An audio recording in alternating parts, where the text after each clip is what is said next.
free.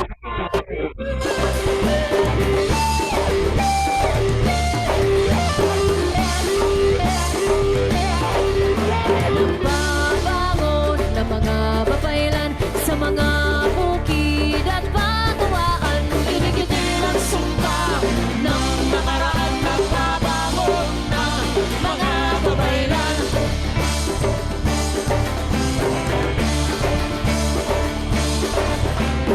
Libong ulit ang lakas ng tinig. Nag-uumikas ang tinaling bisig at sa bawat babaeng nais lumayag. Nagbabangon ng babaylan sa diwa. Sa mga bukid at babawaan. Kinikitil ang sumpa ng nakaraan. Nagbabangon ng mga babaylan. Sa mga bukid at babawaan. Kinikitil ang sumpa ng nakaraan. Nagbabangon ng mga babaylan. Nagbabangon ng mga babaylan.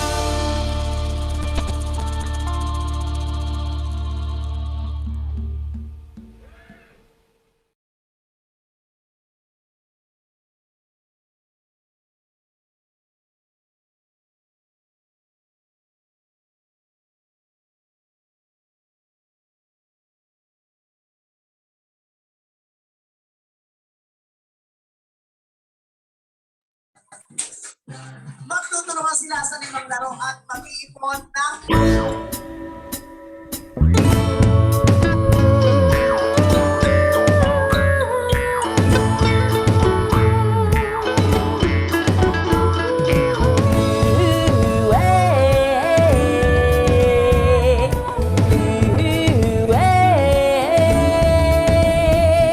Salamat sa inyong pagsisikap.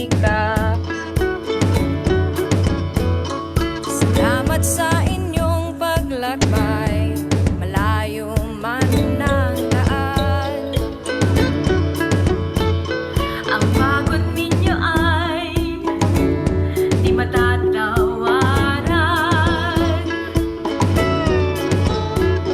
Magigiting na bagong bayani at lingkod bayan.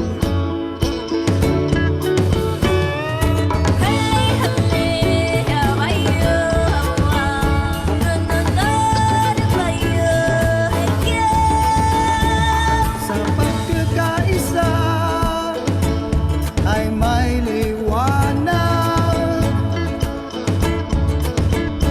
Pinapawi ang pagkapag sa ating mga damdamin. At muling sisikat ang bagong araw. Masisilayan ang pag-asa sa ating bayan. Isa ang ating damdamin, isa ang ating hangarin, magkakasama sa isang awitin. Alay namin sa inyo mga magigiting. Salamat sa inyong pagsisikap. Salamat sa inyong paglakbay, malayo man ang daan. Ang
Good evening sa inyong lahat. Welcome. Wilbert, ready na yung ating ano. Thank you sa inyong pag-attend. Okay ba yung audio ko? Classmate Bong ng Los Baños Makiling. Salamat sa inyo. At napakarami mo inimbita. Mamaya ako nababatiin. Pati mga classmate ko na nandirito ng life-changing president ng Rotary Club, District 3830 at gain din ng District 3820. Yan. Magkasunod lang pala tayo, classmate, no? Oo, magkasunod lang. 3820 at 3820.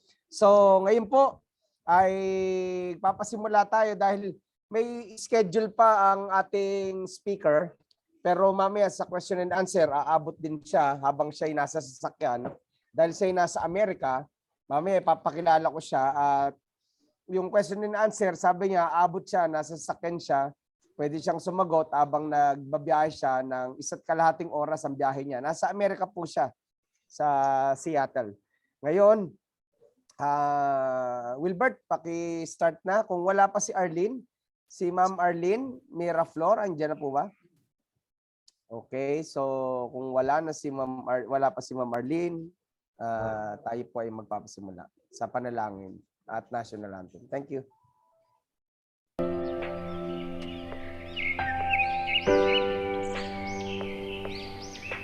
Panginoon, pinupuri ka po namin sa iyong kadakilaan at kaluwalhatian.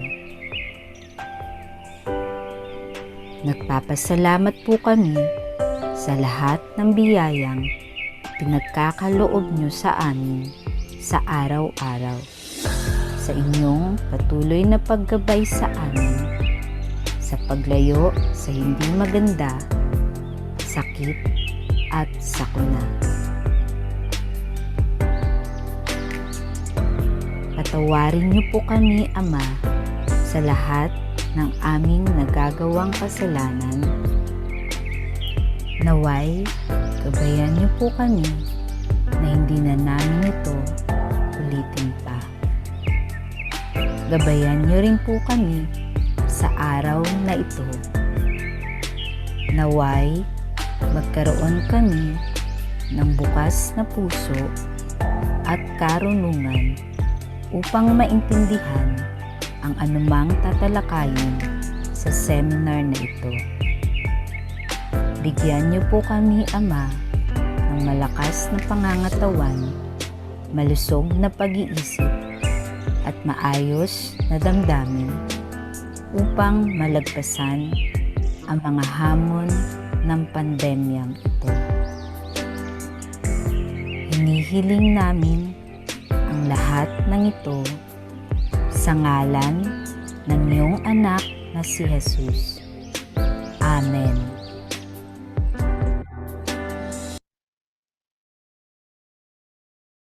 Wala na ito ay ang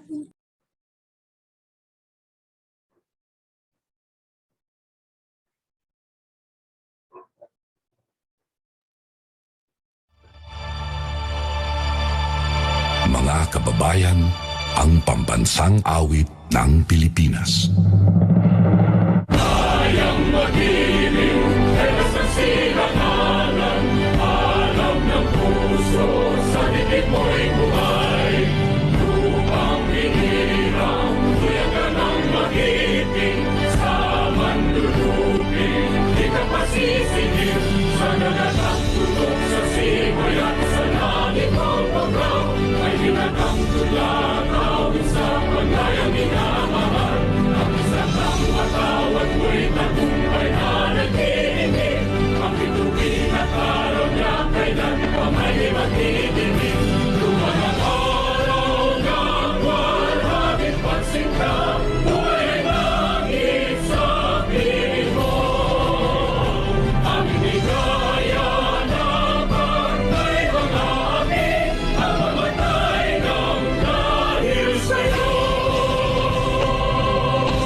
Ah,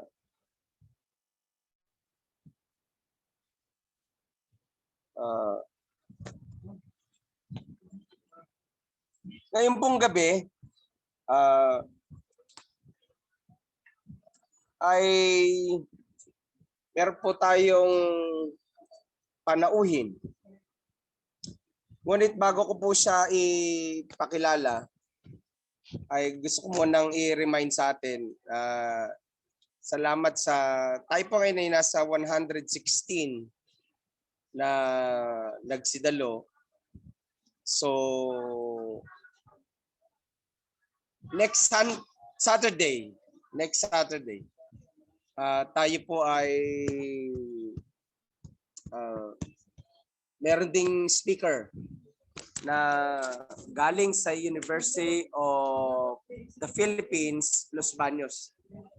Siya po, sorry. Hindi mo pala ako inanmit eh. Sorry. Wilbert, nakalimutan ko. Okay, ngayon pong gabi, at tayo po ay merong bisita. Okay na po ba ang aking audio?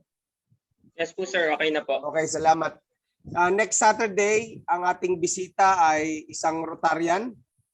Siya ay President nominee ng Los Baños Makiling Rotary Club sa District 3820. Andito ang classmate ko na life-changing president, si Sir Bong Pinca.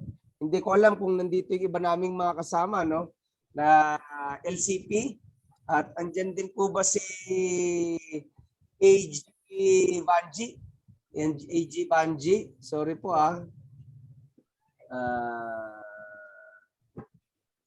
okay.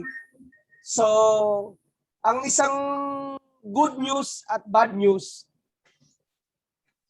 una, yung ating August 30 ay na-reschedule dahil ang Metro Manila ay nasa MECQ. Bumaba ng isang level from ECQ to MECQ.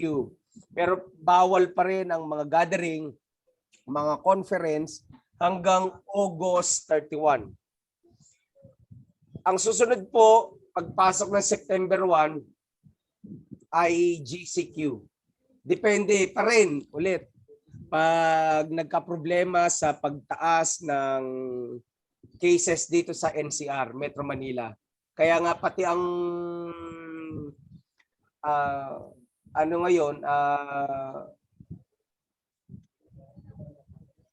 curfew ay 8 a.m. to 4 a.m. sa Manila. At salamat, ito po ang ating ikatlong Sabado, pero umaasa po kami na makasama namin kayo sa darating na Sabado, alas 7. Kanina nakapagsalita po ako sa siguro mga almost 200 na Boy Scout ng Southern Luzon. At ako ay natutuwa sa ganitong pribilehiyo. At ngayon meron tayong 120 o 119. Kaya para ipakilala ang ating tagapagsalita at i-reserve nyo lang po yung mga question niyo. Padiretsin muna natin siya ng kanyang lecture. I-type nyo lang advance dyan sa chatbot ang mga question. Then, siya po'y babiyahe dahil meron siyang schedule. Ibang oras natin sa Amerika at saka dito. So, babasahin natin isa-isa. Pagtutulungan namin ni Alan sagutin ang inyong mga tanong. Pero muli, magandang gabi sa inyong lahat at salamat. Ako, si Jay Inahe, ang tagapagtaguyod ng Baybayin Buhayin. At ako rin ngayon ang life-changing president ng Rotary Club Alabang Corporate Center sa District 3830. Kasama din natin ang ibang mga taga Knights of Columbus na nakipag-co-host sa atin sa project na ito. At gayon din ang JC's Marikina Sapatos. At the same time, ang baybayin buhayin. Inimbitahan ko rin ang mga Boy Scout na gustong mag-attend pa dahil nabitin sila sa lecture ko kanina. So, ang Boy Scout of the Philippines o Scout ng Southern Tagalog Region, ibig sabihin Calabarzon and Mimaropa, Region 4A and 4B. Huwag kayong mag-alala, mag-imbita kayo ng mga ibang mga kaguruan o mga estudyante dahil ang ating Zoom naman ay 500 ang ating capacity. Okay? So, ngayon, okay pa ba yung sound ko? Yes po, Okay. sir. Opo. Ang ating speaker ngayon ay isang Filipino-American teacher, author, writer, at isang visual artist at the same time musician. Pag nakantsawan natin to, later on kakanta pa sa atin to eh. And currently, the executive director and lecturer of Kultura under the Riverboy Studios Academy of Professional and Continuing Education, and the social media manager in Seattle, tandaan nyo ha, for Harvard in Tech. The official Harvard University, Harvard University,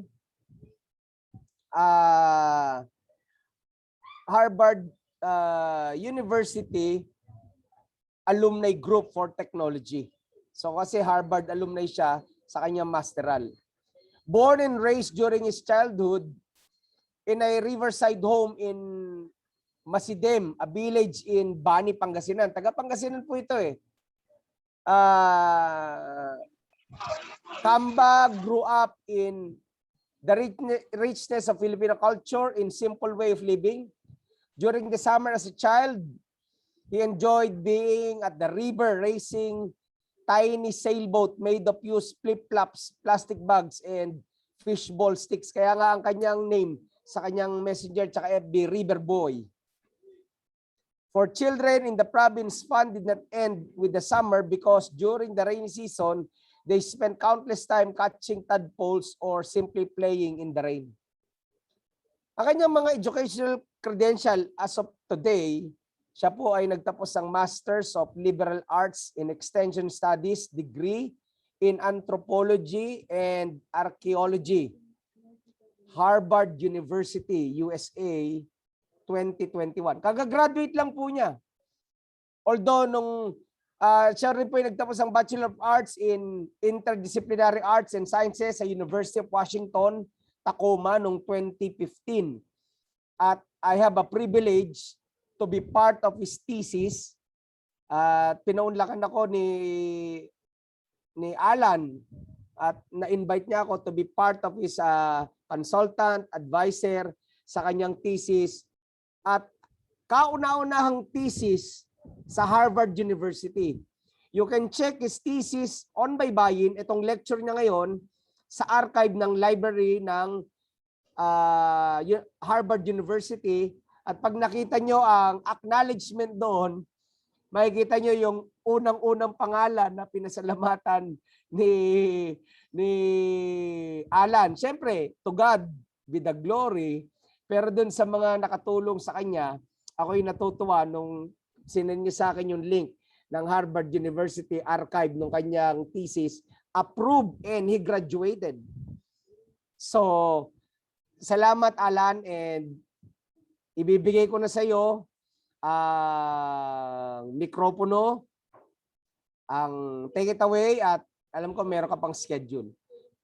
Magandang gabi mga kabaybayin. Alan Torres Camba of Washington, Seattle, USA.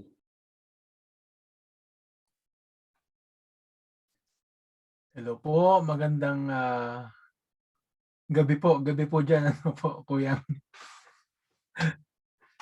Yes. Narinig niyo po ba ako? 7:22 na. Sige, dinig ka namin. Okay. Thank you po. Allow me to share my screen po. I think I am naka-con po ako, yun. I can share my screen now. Saglit lang po Allowed ka na. Okay, sige po. Thank you po. Can you see my screen po? Yes po, sir. Oh, nali. Stop.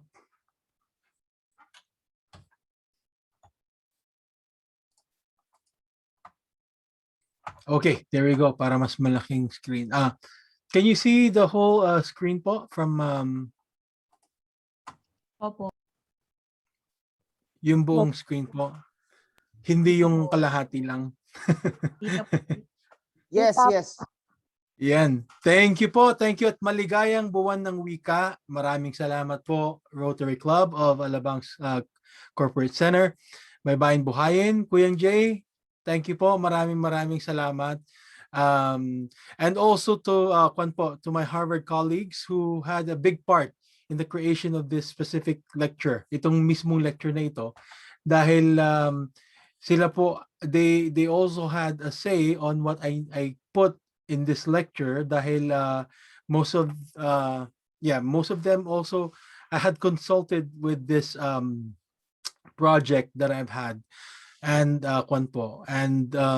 this specific lecture, the curriculum that I continue to teach at Kultura, Baybayin 101 at saka Baybayin 200. And of course, thank you to my Kultura family who continue to be a great source of inspiration for Riverboy Studios, Academy of Professional Continuing Education. Maraming salamat po. And like what Kuya Jay said, I am in a hurry. That's why, because I have work later on at 7 a.m. in Seattle. I have to put on my medical field hat dahil I am also at the medical field. I will try to make this short and sweet. So as much as I can, right? So let's first go to our lecture topic. Ang halaga ng wikang panulat at ating pagka-Pilipino.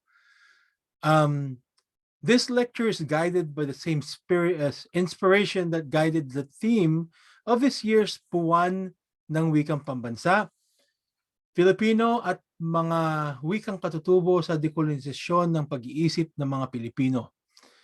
It was ironic that this lecture was created prior to the creation of the theme, but fitted to the theme so well that I could only think of it as a part or a work of a divine intervention.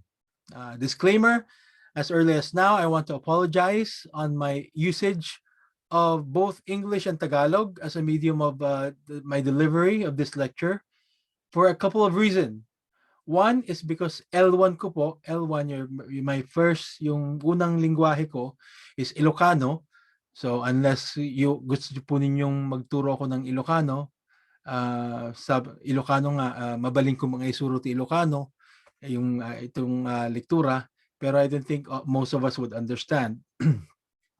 Our sources are mostly in English or also in Spanish. Sources natin sa ating mga research.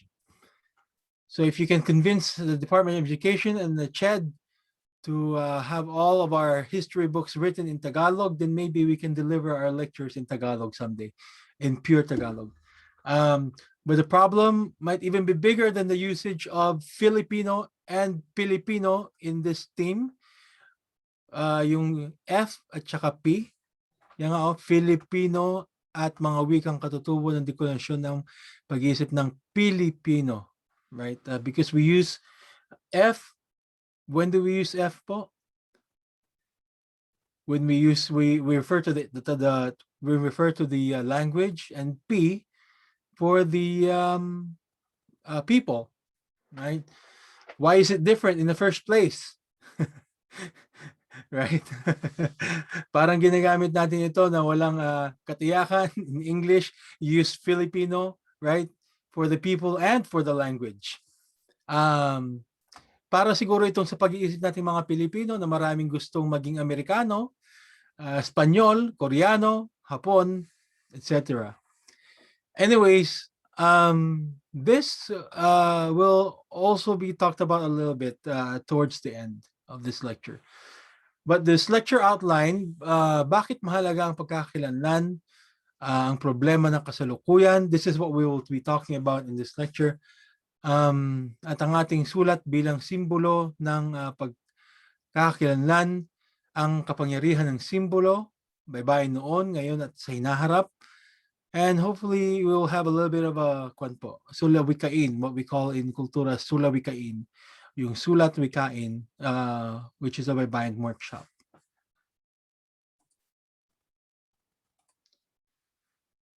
And the hopefully the output is that our students or our learners tonight maalaman po ang halaga ng pagkakakilanlan, malalaman ang ugnayan ng sulat at pagkakakilanlan, at malalaman ang halaga ng pagtangkilik at pagpapalaganap ng baybayin para sa ating pangkultural, pang-psikolohikal at panlipunan na kapakanan o kagalingan.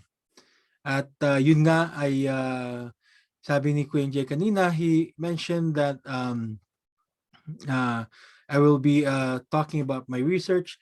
I will be talking about my research, yung research na kasama po siya, where he was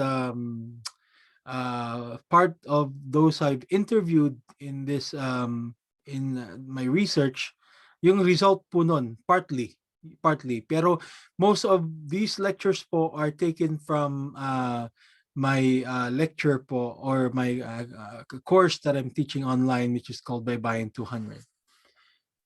And yeah, part of the my thesis results are going to be mentioned here. Bakit mahalaga ang pagkakakilanlan?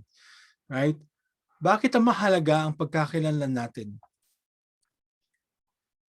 I don't know if many of you have heard of this news before, wherein Filipinos were defined, or Filipinas were defined as, does any of you remember this one po? Filipinos were defined as maid in a Greek dictionary. Okay. In August 12, 1998, page 19 of New Straits Times, Filipinos were defined as maid. Tama ba ito o mali? Right? We will talk about that later. Kung alam lang nila, right, ang mga Pilipino, they probably would not define that us or Filipinos as maid. First, let's talk about globalization. Ang globalisasyon ay ang kaparaanan kung paano naging global upang buong mundo ang mga lokal o pampuok o kaya'y pambansang mga gawi o paraan. Kung hindi iingatan, ito ay maaaring maging banta sa ating kultura o sa ating mga pamayanan. Nangingibabaw ang mas kilala, right? Nagkakaroon ng kapangyarihan ang mas kilala, mas pinapaboran ang mas kilala.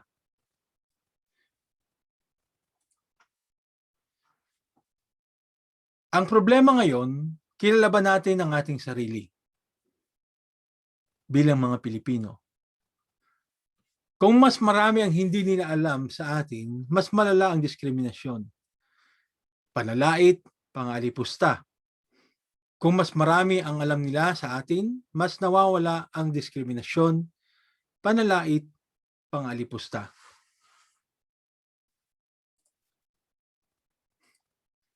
Ang problema sa kasalukuyan,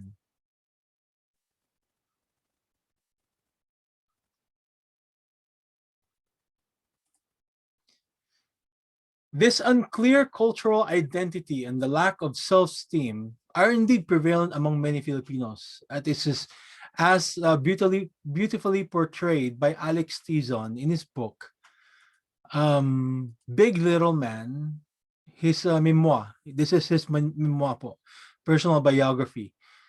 Big Little Man in Search of My Asian Self. Alex Tizon is a Pulitzer Prize winner for reporting with the Seattle Times. He moved in the different parts of the US until he finally settled in Oregon, where he taught as an assistant professor in journalism at the University of Oregon. He died in 2017. According to an article in Seattle Times, his wife, Melissa Tizon, said, his whole life, or his whole life's quest, was about trying to understand who he was as an immigrant, growing up in a largely white community. In his book, Alex Tizon expresses the different challenges of being an Asian American in the United States, including different types of inferiorities he felt when he migrated to America, as he suffered from what is known to be the Filipino colonial mentality, right? Colonial mentality is the internalized attitude of ethnic or cultural inferiority felt by people as a result of colonization. For example, them being colonized by other group, right? It corresponds with the belief that the cultural values of colonizer are inherently more superior than one's own. Sounds familiar po? The young Tizon immigrated to the United States in the Philippines, from the Philippines in 1964 with his family. On a review by J. Caspian Kang with the New York Times, Kang noted, mockery, as Tizon said on his book, the mirror mocked me. The clay of my face would never change. So parang he would mock himself, how he looks like, right?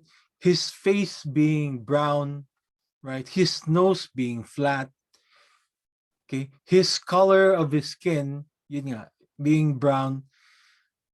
Sounds familiar? Does it sound familiar with us po, as Filipinos? Okay. Kang said he witnessed the humiliation of his childhood being, or which included sleeping with a clothespin over the bridge of his nose. Nilalagyan niya ng sipit dito sa ilong niya. Bakit kaya po nilalagyan ng sipit yung ilong niya? Right? To unflatten it and make it look more mestizo. Okay? Who has done that here? Sino po sa inyo ang nasubukan na po nilagyan ng sipit yung ilong niya?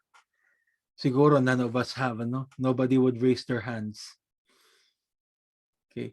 How about, let me ask, who here uses, raise your hand po, who here uses likas papaya? Yan. Who here uses black and white? Glutathione, pampaputi. Who here, raise your hands po? Don't be shy.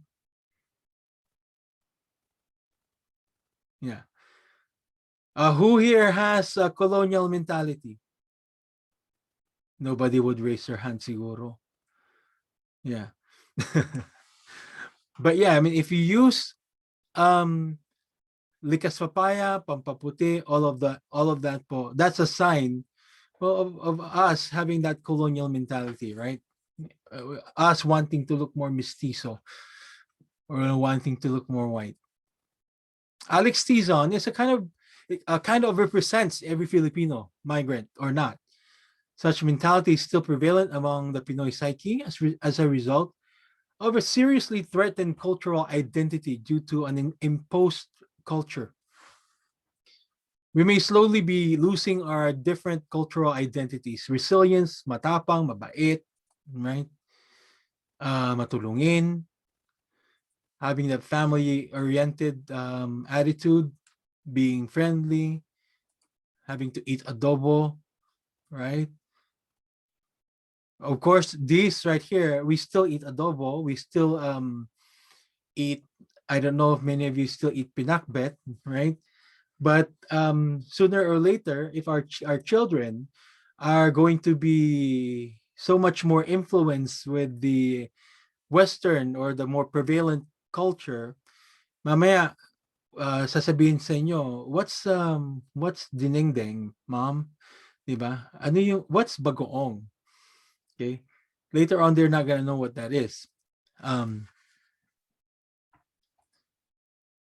Yung paghaharana, right? Sino pa pong naghaharana dito? Pagiging masayahin, right? These are all traits of a Filipino. Yun, pandango sa ilaw, pagkain ng adobo, right? Tinikling, okay? Pamamanhikan. Sinong namamanhikan pa dito? Who still have that Filipino trait? Okay? And isa sa mga nawala sa atin, of course, in relation to that, a notable aspect of colonial cultural identity that seems to have been lost among the people is the use of baybayin. Baybayin is a written language that was used by the pre-Hispanic people, the natives.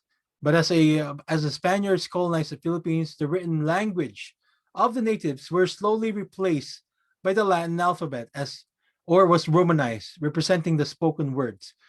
The existence of the Baybayin was noted through a report by the commander of the Legazpi expedition, 1564 to 1565, Miguel Lopez de Legazpi, the King Philip of Spain, or to his report to King Philip of Spain. Do you know of King Philip of Spain?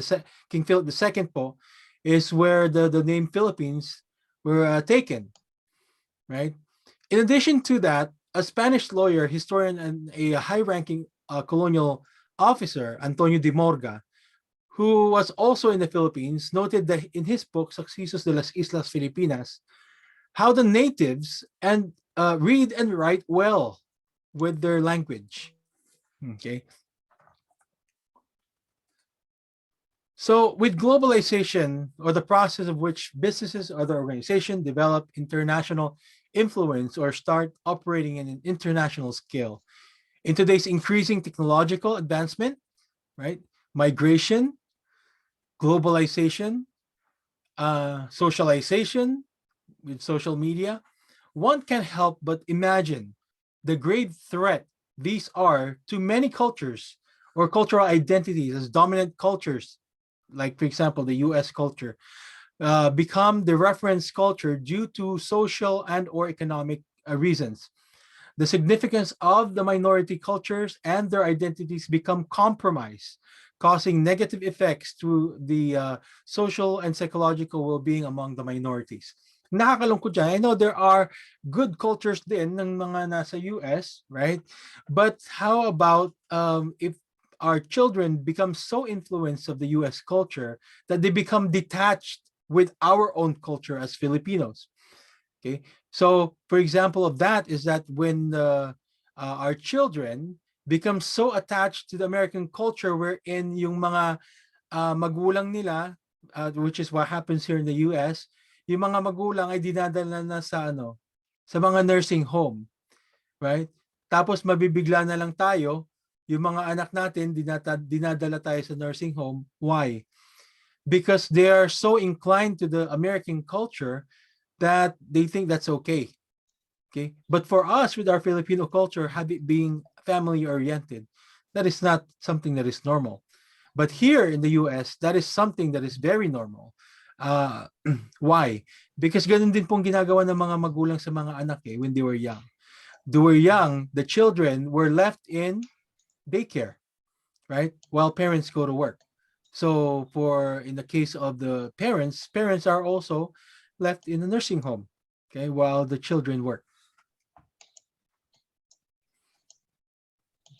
In a research conducted by E. Osborne and D.M. Taylor, this was the catapult of my research.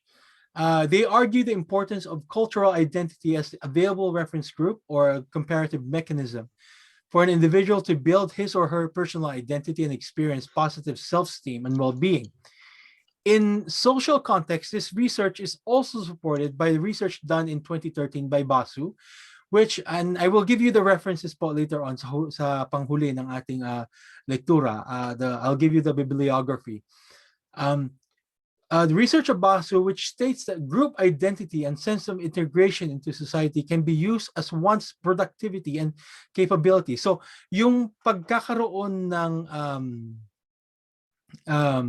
having that group identity and sense of integration into the society, right?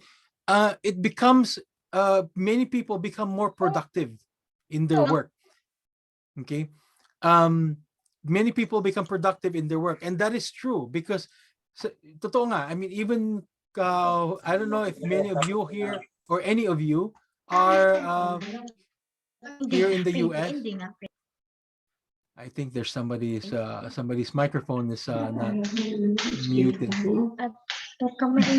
Paki-mute po. Sorry, please. Opo. So I don't know if any of you here are from the US, but here in the life here in the US, kung mas marami kang kakilalang Pilipino in one group sa iyong trabaho, syempre you feel more comfortable going to work, right? And you feel you become more productive if you feel comfortable. Raise your hand if you are here from the US.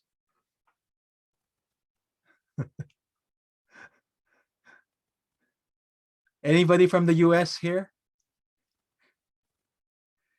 Don't you feel more productive? Yeah. Don't you feel more productive kung may kasama kayong mga Pilipino na yung inyong mga katrabaho? Right? As Mustafa COC mentioned in KOC or KOC mentioned in the introduction of his article in 2006, the concept of identity turns out to be more problematic and complex than ever before, sabi nga nila. Indeed, yung sinabi ni Mustafa was true. In a study conducted by Kim et al. In 2014 among Mexican Americans or immigrants, their findings suggest that as Mexicans immigrants experience acculturative stress, their self-esteem was negatively affected, decreasing their psychological well-being. So kung nai-stress sila dahil sa kultura na nakikita nila, they become less productive. Their psychological well-being is also affected, katulad nung nakita natin, right, with Alex Tizon. But with a high self-esteem, the debilitating effects of acculturative stress on the psychological well-being was alleviated. Kung mataas ang self-esteem nila, nawawala po yung pagkakaroon ng acculturative stress at tumataas yung well-being po nila, your psychological well-being. However, ethnic identity, according to the same research of Kim et al., aggravated the negative effect of acculturative stress. So yung cultural identity din papalala ng acculturative stress, sabi niya, on psychological well-being. Pero that also depends on how proud you are of your own culture. Kung proud ka sa iyong kultura, right, as what we've seen, mas tumataas yung self-esteem mo at nawawala yung negative effects ng acculturative stress. So yun nga, napatunayan natin with Alex Tizon, the latter finding supports the type of acculturative stress that Alex Tizon detailed on his book. Dahil nga sa, you think with Alex Tizon, he's very proud of his own identity? Do you think Alex Tizon is very proud of his identity, putting clothespin over his nose? And no, right? I see that responses says no.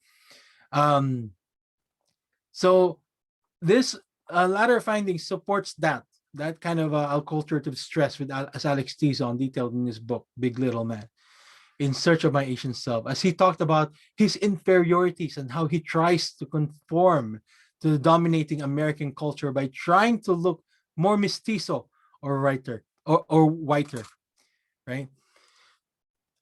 This topic on cultural or ethnic identity isn't something new. Using Google Ngram, Ngram, by the way, is a chart that shows us simultaneously shows the use of such and such terms in the vernacular or in the English language. So you see here cultural identity and ethnic identity starting from around 1940s or 1950s. There's an increasing use of it on books. Okay? Nakikita natin dito yung paggamit ng cultural identity at ethnic identity sa mga libro ay medyo tumataas. At ito nga, di ba, mataas. Bakit? Because it's becoming a more concerning, right? A more concerning topic in books. Okay? So this is since 1950s, which serves as a good hint to us concerning the aggravating concerns on the topic of cultural and ethnic identity. For many Filipinos in the Philippines and abroad, the current and pressing issue on the disoriented cultural identity continues to impair their social and psychological well-being. Actually, this has been much a increasing concern among many Filipinos in part of a half century.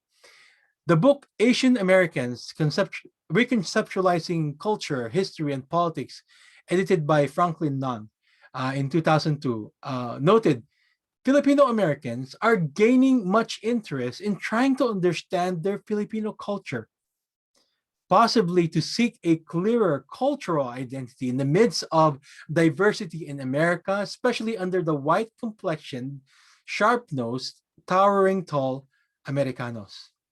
Okay, very true. Is that very true? We are prevalent among many Filipino Americans.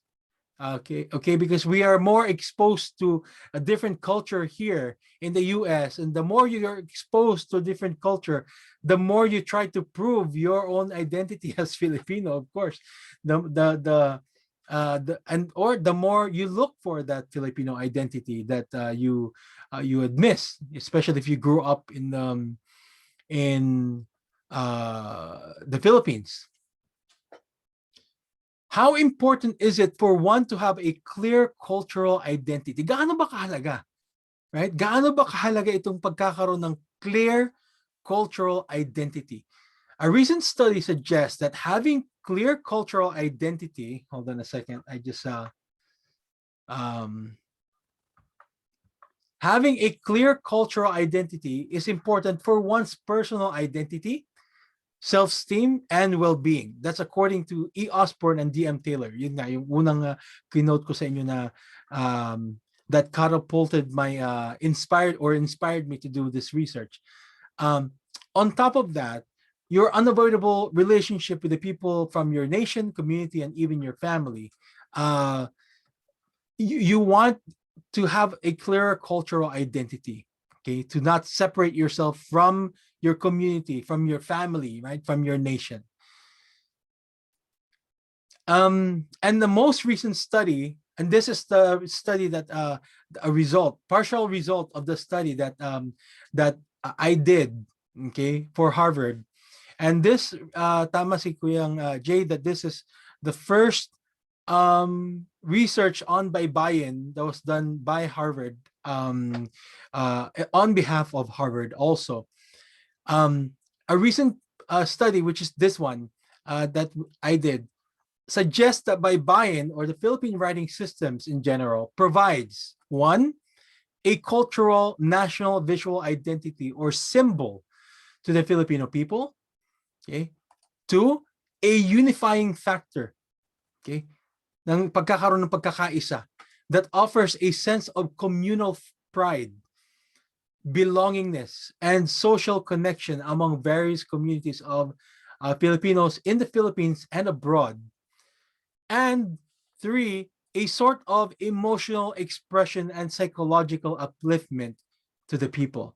So this is the result of my research just recently published by it's also now available on ProQuest, if you know about ProQuest research, and it's also available at the Harvard collection of dissertation and thesis.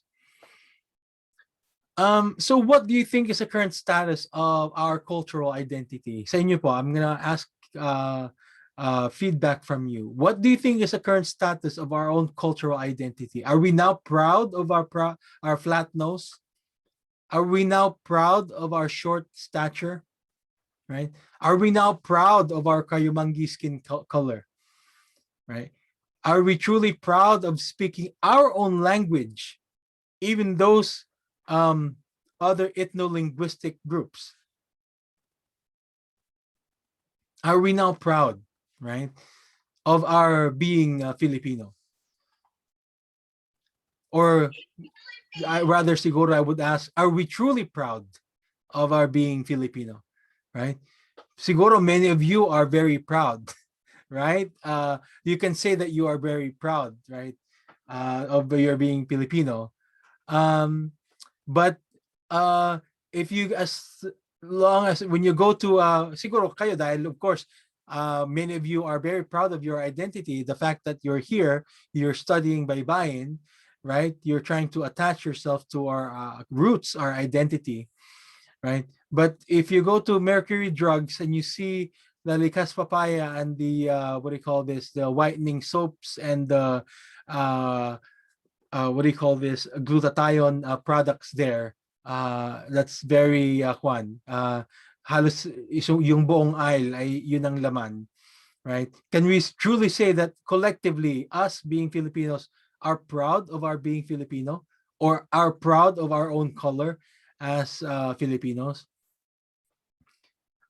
Yan po, sabi nga po ng isa, yes, I'm proud, though marami pa rin pong hindi, right? Marami talaga. So,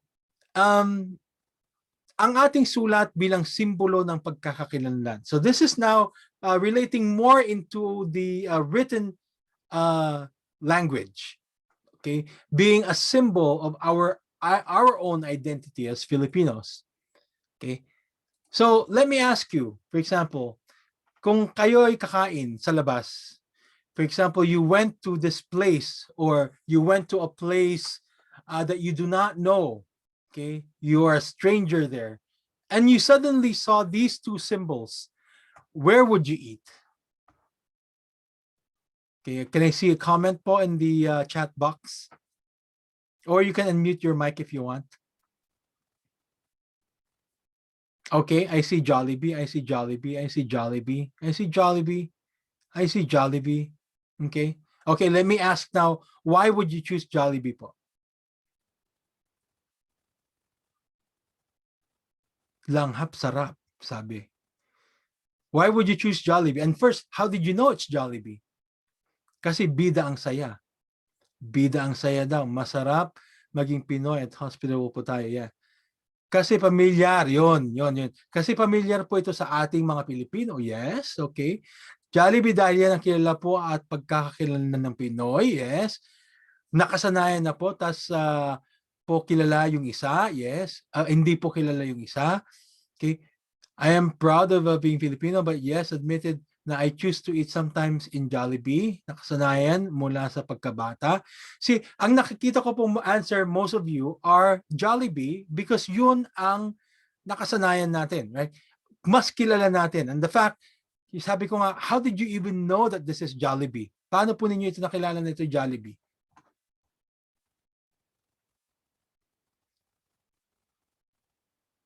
Okay?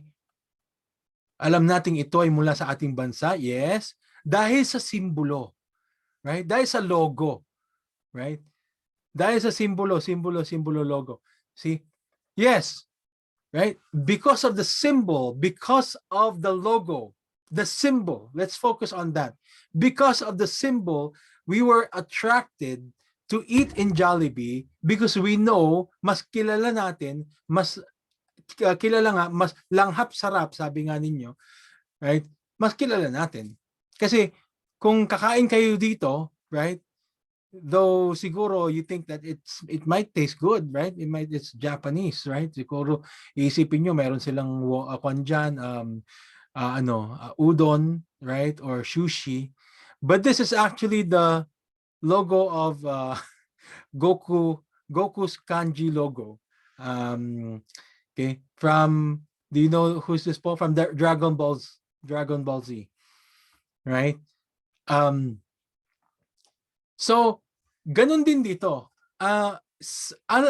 Ano sa tingin ninyo ang mas tinatangkilik ng mga artistang ito? These are actors and singers. Okay, what's on their What's on their tattoos?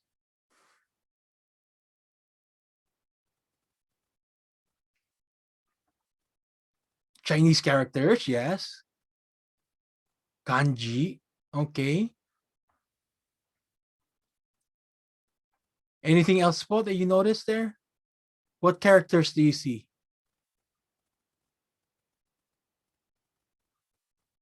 Isang lang. Written scripts, Japanese, yes.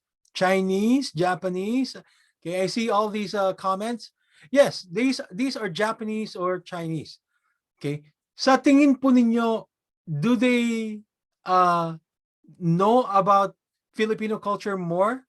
Or do they do they know about Japanese cultures and Chinese culture more? Okay. Do you think they know more of a Japanese and Chinese culture? Maybe, right? Because I wouldn't be sporting a Japanese or Chinese tattoo kung hindi ko sila kilala, right? Posible, right? So for siguro kung lalapitan natin sila, right? Who would you, for example, mga managers ang mga yan. Okay? Mga managers sila. And they are to hire an individual. Okay? And alam natin may mga Japanese sila, may mga Japanese na tattoo, may all this and that approaches them. Though we don't know much about them, right? Mas tatangkilikin kaya nilang Pilipino compared to a Japanese?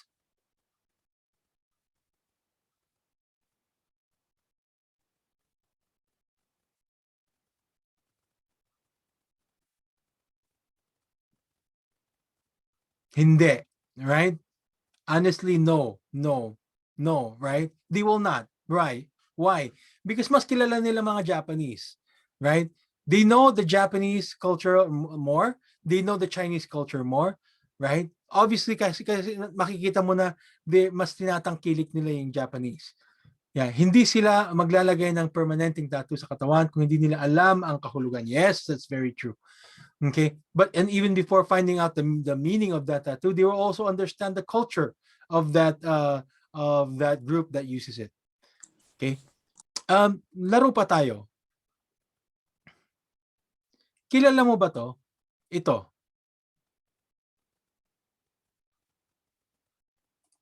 Ito. Macdo. Tama. Ito. KFC. Ito po. Globe. Ayun. Ito po. Philippine National Bank. Yes. Tama. Ito po. Siyempre alam na natin, di ba? Jollibee. Jollibee. Ito po, itong papakita ko sa inyo, simbolo din siya. This is also a symbol. Simbolo ng ano? Ako ay Pilipino. Yes. Simbolo ng Pagka-Pilipino. simbolo ng ating pagka-Pilipino, right? Makikita mo pa lang ito, right? Just looking at this, alam mo na na Pilipinong sulat 'yan.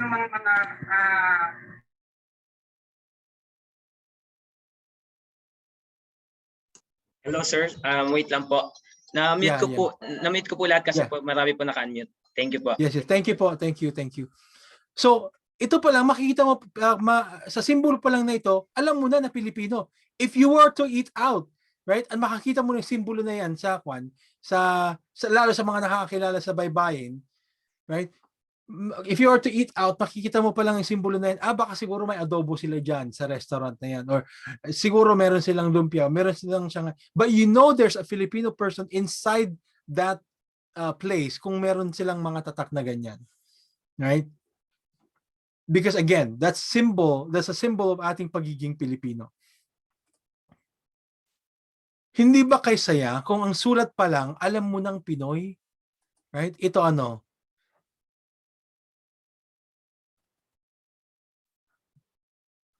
This one is the Jollibee. Ito, can somebody read this? Cebu Pacific. Yun. Ito. Mang Inasal. Yes. Ito. Mang Tomas. Good. Ito. Royal. Yun. Royal. Di ba ang saya kung Goldilocks. Yes, Goldilocks, right? Hindi ba ang saya kung dito pa lang sa simbolo, alam mo na Pilipino? Right? Dito pa lang sa simbolo, alam mo ng Pilipino. Now, going back, right? Going back to the Filipina being a domestic helper, or yung pag-define nila ng Filipina as a domestic helper. Okay, kanina on a dictionary in Greece. You think they will define Filipina if they know these women? Do you know these women po? Who can tell me? Okay, we'll just proceed, right? We'll just proceed. It's hard to guess.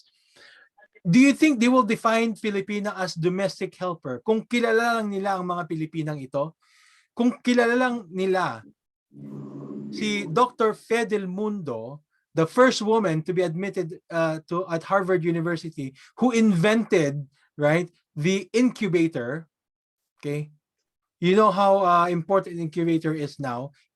Do you think they will define Filipina as a domestic helper or katulong if they know Natividad Almeida Lopez, who passed her bar exam as the first Filipino woman lawyer since 1914? Do you think they will define the Filipina as a maid if they know Aimee Carandang or Maria Aurora Carandang Gloria in the first being the first Filipino woman commercial pilot, who's also the first Filipino or Filipina pilot to fly as a full-fledged captain for Philippine Airlines in 1993, right? Besides, she's regarded as Asia's first female pilot. You think they will define Filipina as a maid if they know Astrid Tumines, who's the first woman to be the president of Utah Valley University in the US in 2018? Kung alam lang din nila, right? I don't think they will define Filipina as a maid. Now, kung alam lang din nila, sa pamamagitan ng sulat na ito, kung alam lang din natin, sa pamamagitan ng sulat ng ito, ay makikilala din tayo sa buong mundo.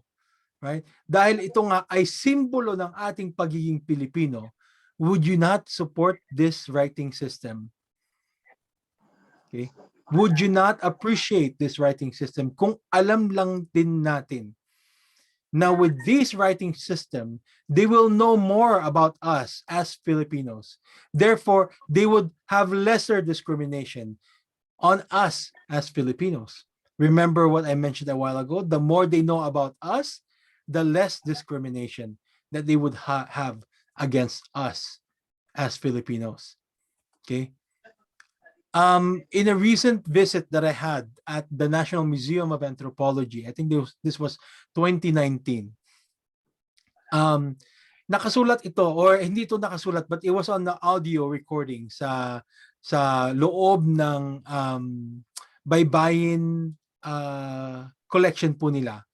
Wherein sabi po doon, binabanggit na lubos na kinikilala at pinaniniwalaan na ang wika, right? Wika, remember, there are different parts of writing, or there are different parts of wika or language. There's the spoken, there's the written, there's a signed, right? And there's even braille, right? And there's also even a whistled. Meron pang pinipito na wika. Okay? In this case, wika, when I'm referring to wika, is a wikang pasulat, which is our own writing system, ay palagi ang nagiging simbolo ng pagkakakilanlan ng isang pangkat ng tao at kanyang kultura. And later on, we will get a feedback from our isang professor that we've met along our our social media experience. So, ang kapangyarihan ng simbolo, how important is a symbol? Okay? How important is a symbol? Now, gaano nga ba ang kapangyarihan ng larawan o simbolo? This image right here, what does that make you feel?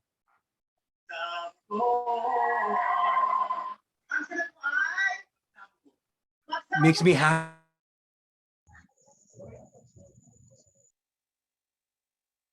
Okay, so it makes people happy because I saw my peers happy. Yes, it makes them happy, right? This picture. This is also a symbol. So a symbol what? Of happiness. Ito, how does this make you feel? Pity, sir. Pity, right? Disheartened, Yes. sad. Okay, right? How about this? How does this make you feel?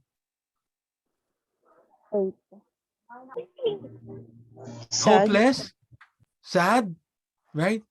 See, thank you for participating. But these are symbols also. These are images that touches our feelings, right? These are images that reaches out. Okay?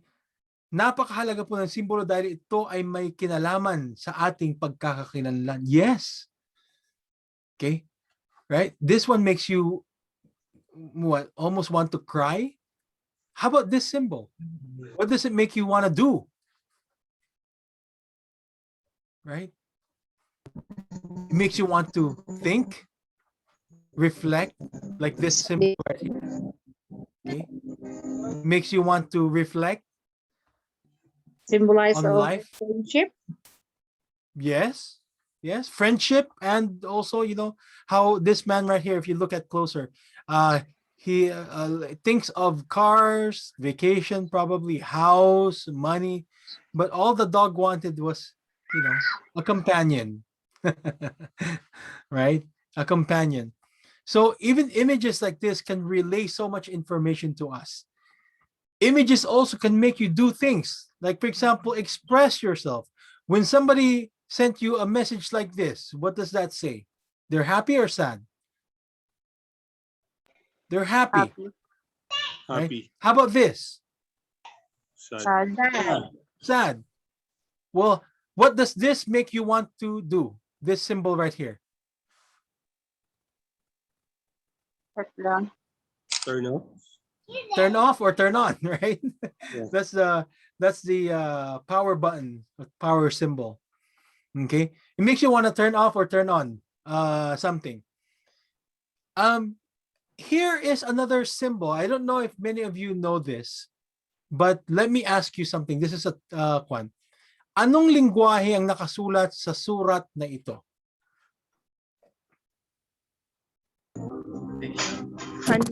Hanuno, mangyan. Hanuno script. script. Very good. Thank you for participating. So how did you know that that's Hanuno?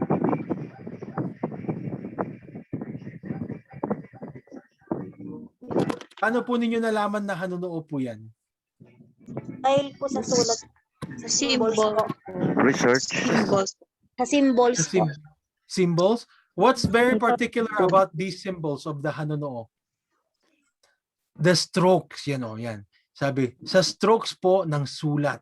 That's very true kasi iba yung strokes ng sulat. What's so different about the strokes ng sulat ng kwan? Hanuno?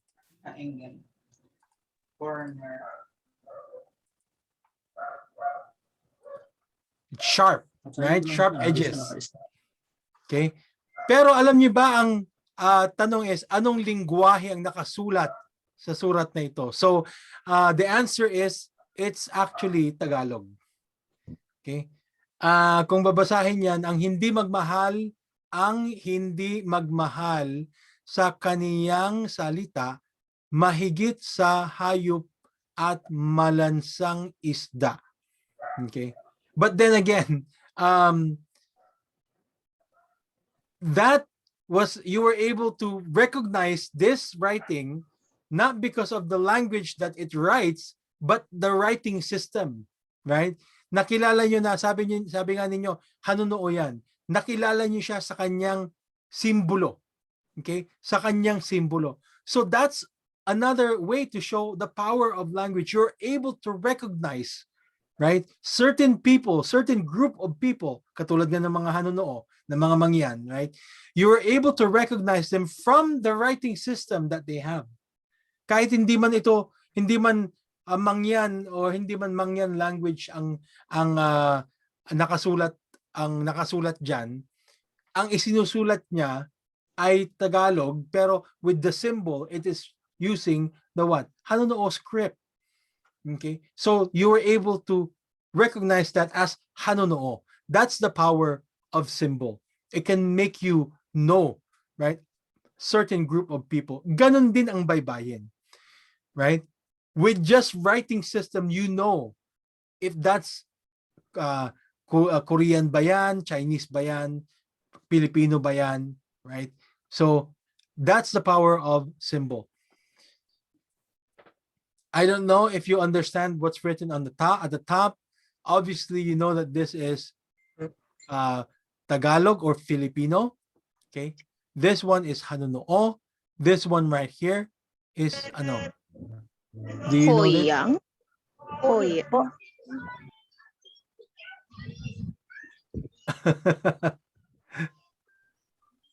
This is a Tagbanwa script. Okay, the one here at the bottom. Having a different writing system. Okay, that's a question also that we have. According to William Smalley, in his book Mother of Writing: The Origin of Development of the Hmong Messianic Script, sabi niya, Southeast Asians have a prevailing point of view that each varying language should have its corresponding writing system. Okay? Ano sa Tagalog? Sa Tagalog po yan, bawat mga lingwahe, right, dapat merong sariling sulat, right? Sariling writing system. Do you agree that every language should have its own corresponding writing system? Can I see a thumbs up if you agree?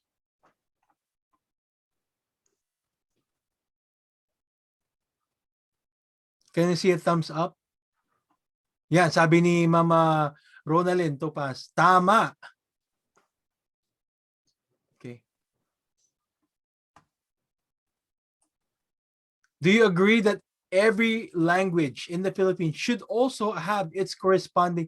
We're talking about the ideal, ano? Yung ideal.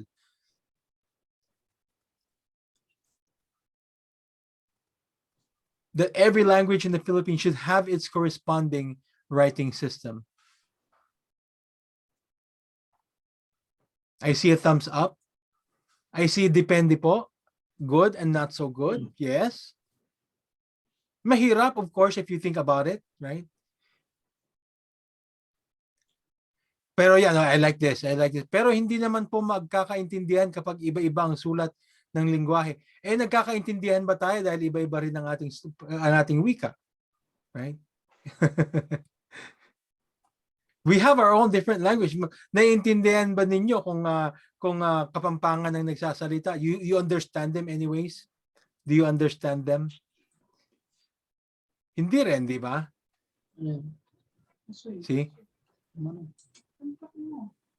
I think yes, as long as they have a guidelines or booklet. Very good point. Kailangan ng interpreter? Yes, right? Dapat may national writing system? Yes. Okay. So, this is just for us to think. Ano? Kasi a writing system, it serves as an identity of a group of people. And identity, having a certain identity is not bad. It's actually good, right? For us to be recognized.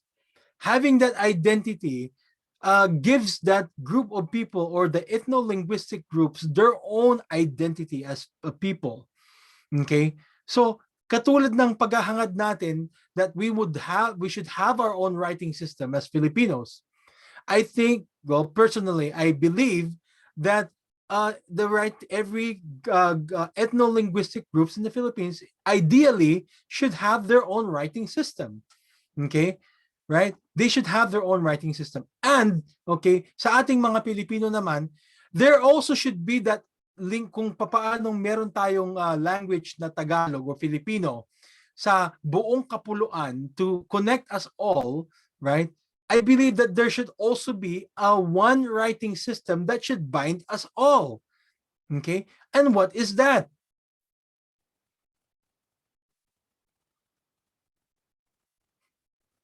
What is the writing system that should bind us all? English? Yun.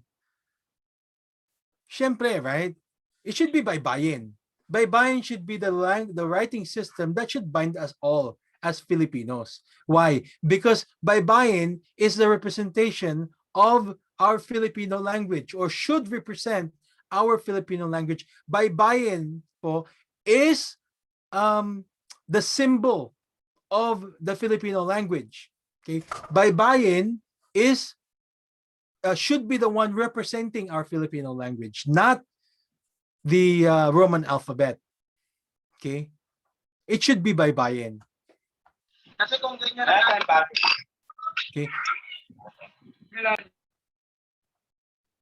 Bawat wika, yun nga, sabi ko nga, bawat wika ay may tatag, bawat wika ay may identidad, bawat wika ay may kapangyarihan.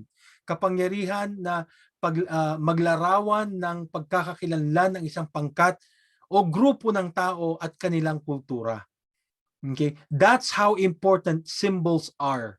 Okay? Or writing systems. Okay? Like this, tulad ng ito nga, hanunoo, right? We were able to know about the hanunoo or think about the hanunoo by just looking at their symbol. Ganito rin po ito, the baybayin writing system, that it should, right, when people sees that, who would come to their mind? Us as Filipinos. Okay, that's how important symbols are. And in particular language, right, knowledge of medicinal plants are at risk if languages die. Okay? Yung kaalaman tungkol sa mga gamot ay nawawala. Ito nga, in a research done by Dr. Rodrigo Camara Leret, a biologist from the University of Zurich, where his team looked at the 12,000 medicinal plants services associated with 230 indigenous languages in 3 regions with high levels of linguistic and biological diversity, North America and Northwest Amazonia and New Guinea. They found that 73% of medicinal knowledge in North America was only found in 1 language. Okay? So imagine, okay, kung nawala yung lingwahe na yon, all of that knowledge will disappear. All of that knowledge about medicine will disappear. 91% of Northwest Amazonia, 84% of New Guinea. If the languages become extinct, the medicinal expertise or associated with them probably would also disappear. Baka nga sabi ko in my other lectures, baka nga may gamot na sa COVID sa ibang mga kultura. Right? Baka nga may gamot na sa COVID. Dahil sa nawawala yung mga lingwahe, right? We are losing that knowledge. Okay? And then it's taking us a whole year or 2 years to find a cure for certain sickness. Okay? Sa atin nga, sa ating kultura ngayon, simpleng cold or sipon ay walang gamot. Walang gamot ang sipon. Okay? There's no cure for cold or for the common cold. There's a therapy, may therapy sa common cold, but there's no cure for it. Okay? But who knows, baka dito sa mga nawawala o namamatay na lingwahe na ito, ay may mga gamot na sa mga common cold. Okay? And by the way, to let you know, there's around 7,000 languages in the world, 7,000 languages in the world, and they are slowly dying. Not just the written language, but even the spoken language are dying. Okay, just to make you aware of what's happening due to what? Due to globalization. Okay, now a quick look at baybayin noon, ngayon at sa hinaharap. Let's look at from Kawi to baybayin and beyond. Okay. So, researching the baybayin has been so hard for researchers like me. Kasi wala po tayong maraming mga research materials that talks about baybayin really. Lalo sa Pilipinas, wala. Mahirap kang makahanap ng mga research materials on baybayin. But here are some things that we've learned from our research. Of course, the 10th century Laguna copper plate, Kawi, written in Kawi right here, was the precursor of the baybayin writing system. Yung simulain ng mga baybayin, makikita natin through the Laguna copper plate. Okay? ating mga ninuno, ginamit nila ang kawi to communicate. As a proof is that the Laguna Copperplate. And dito sa Butuan Ivory Seal, makikita natin meron ng simbolo ng mga baybayin dyan. Like for example, the ba and the wa, right? Ba and wa, according to Antun Posma, is what? Representing Butuan, right? Bawa, Butuan, right? So that's the Butuan Ivory Seal, also from the 10th to the 13th century. Okay. Dito meron ng recognizable na baybayin with the bawa there. And then we have the metal Butuan paleograph, which also has inscriptions, but this one has not been deciphered yet. Wala pa pong nakaka-decipher nito. Though it's recognizable, the inscriptions are, right? But nobody has ever really studied or deciphered it yet. And this was found by a coffin, by the way, na kasama yung mga tinatawag nilang pabaon sa mga patay. This was included there. And we have the Kalatagan pot also from the 14th to the 15th century, which this inscription right here in the shoulder of that banga, there had been several attempts, or well, I don't want to say attempts because it might offend some people, but there had been several decipherments already. Merong iba sinasabi that's Cebuano language that's written there. Dr. Borinaga actually has said that he's had deciphered this already, and it's about what's inscribed here are a ritual of pag-uli, or to call someone who was dead, right? So a ritual practice. And now upon the arrival of the colonizers, baybayin was used to evangelize the natives. Okay. Therefore, in 1593, we know about the Doctrina Cristiana, the creation of the Doctrina Cristiana in Lengua Española y Tagala by Juan de Plasencia of 1593.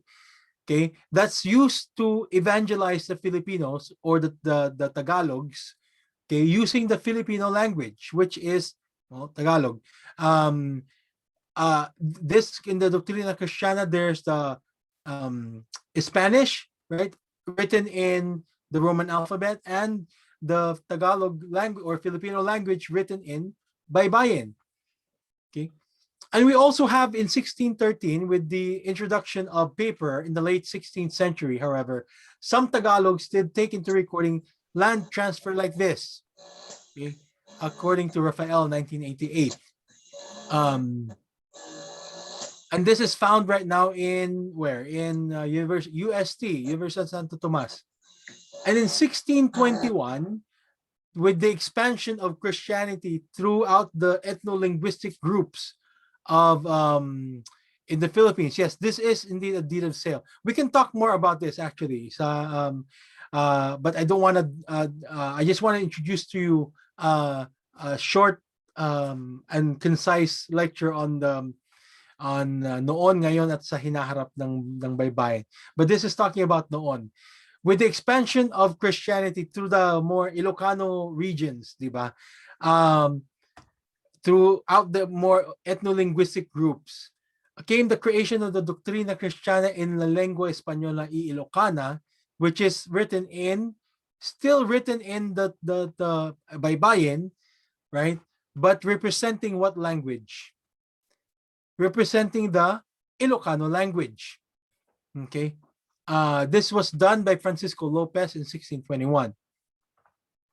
This is also a significant record because in this 1621 Doctrina Cristiana, meron na po siyang ex-virama, okay, which is probably the start of standardization of baybayin writing system. Kasi nagagamit na po yung ex-virama po dyan.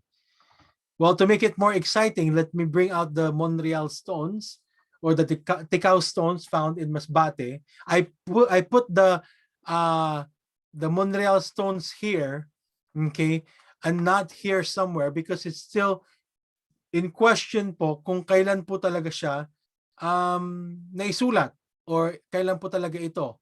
Okay, a lot of those in the academy still question the credibility of the Monreal stone. Why? Because of the use of the ex-birama, okay, in this particular, this second stone right here, the more round stone. May gamit na po dyan na ex-birama.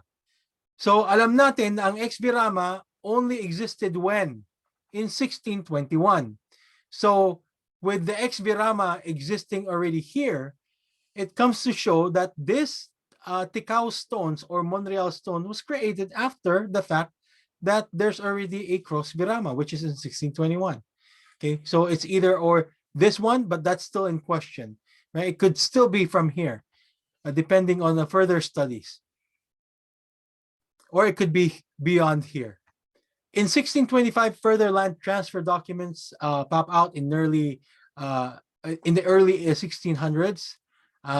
These two documents here, this one and this one, are both in the archives of University of Santo Tomas.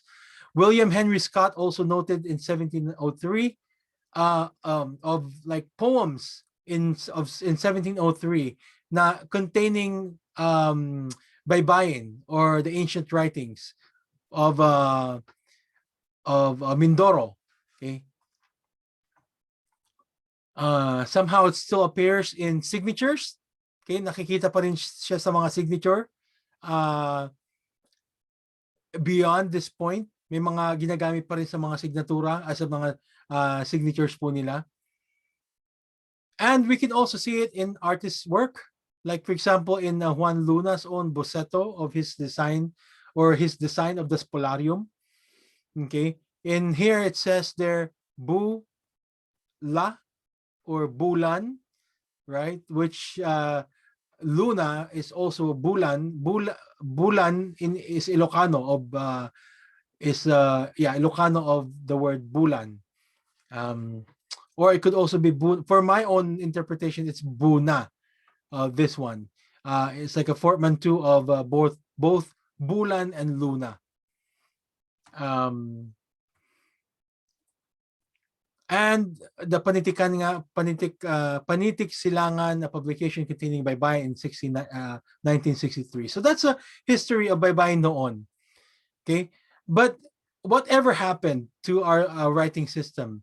In 1604, Pedro Quirino, a Spanish priest and a historian who served as a Jesuit missionary in the Philippines, noted that these islanders are so given to reading and writing that there is hardly a man, much less a woman, who does not read and write in the letter of the island of Manila. Okay? So, ginagamit talagang ating sulat noon. Pero ano nang nangyari? Diba? Ano nang nangyari sa ating sulat? Thinking of it now. Where is our writing system? In 1609, Antonio de Morga, a Spanish soldier, lawyer, and a high-ranking colonial official for 43 years in the Philippines, noted that throughout the island, sa buong kapuluan, sabi niya, the natives write very well using their letters. All the natives, women as well as men, write in this language, and there are very few who do not write well and correctly. So sa buong kapuluan, sabi niya, ginagamit ang sulat na ito. At halos walang hindi gumagamit. Babae man, lalaki man, right? Ginagamit yan. Pero ano nang nangyari, right, sa ating sulat?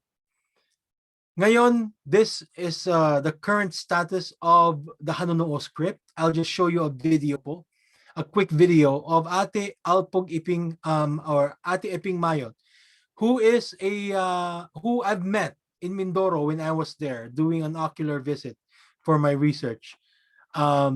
She's a teacher of the Hanunuo script.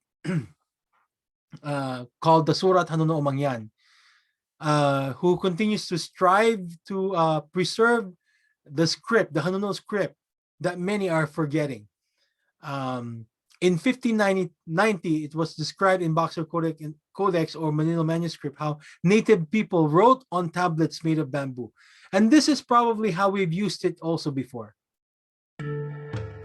Nang panahon, yun po ang sistema ng kunyari, alam kong dadaan mamaya yung boyfriend ko.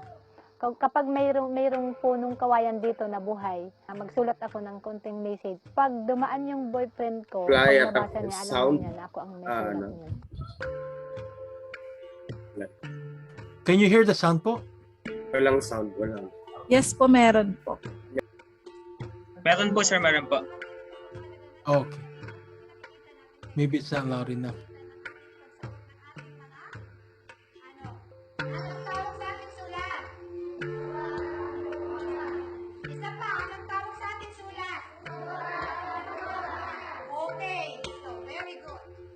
Karamihan sa mga kabataang mga yan, hindi po sila marunong. Dahil nga walang time na rin yung magulang na magturo sa mga bata. We can see this as a reflection of baybayin, beginning the time of the influence of the Spaniards, how we are slowly losing time to teach our children of our own writing system. And this is, nangyayari na rin po ito sa mga hanunuo. Okay?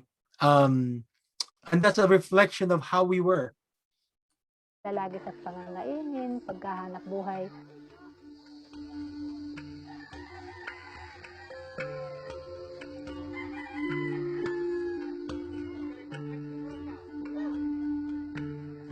Kung hindi po ito mai-preserve, ano pa ang magiging kasaysayan ng hanunuo mangyan? And think of that as a Filipino or the baybayin writing system.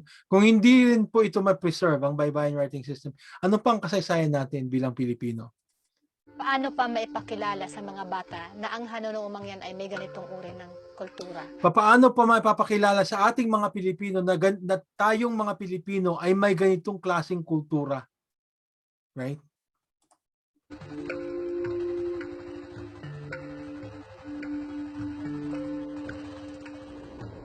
And you know, sad to say that Ate Eping also, kahit hindi man siya teacher talaga na teaching in the school, she's just an advocate also like us. It's sad to know that well, for the most part, she is really not getting enough support that she needs. Okay, in promoting the Hanunuo script. And it makes me sad also that when I was there in Mindoro, I was thinking na makikita ko pa ang Hanunuo script sa mga paaralan, kahit sa mga signages nila sa paaralan, but there's nothing. Wala kahit sa mga schools nila ang Hanunuo script. Bilang isang hanunuo mangyan, isang bagay na maipagmalaki yung sariling kulturang naiiba talaga sa lahat. Si ay upadan ang pinaginduman, may ulang madikanan, may takip madikay ang tinaginduman, gasiyon disangan gapagtang dayon di man. So what she just recited, do you know what she just recited po? Can anybody tell me here?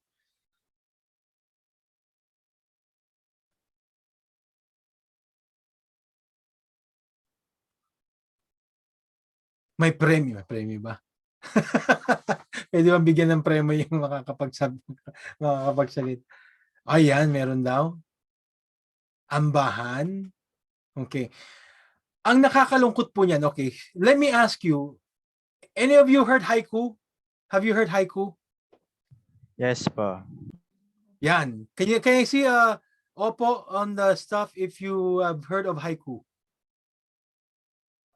Ang dami, ang daming mga opo. Yes, yes po, opo, opo, opo.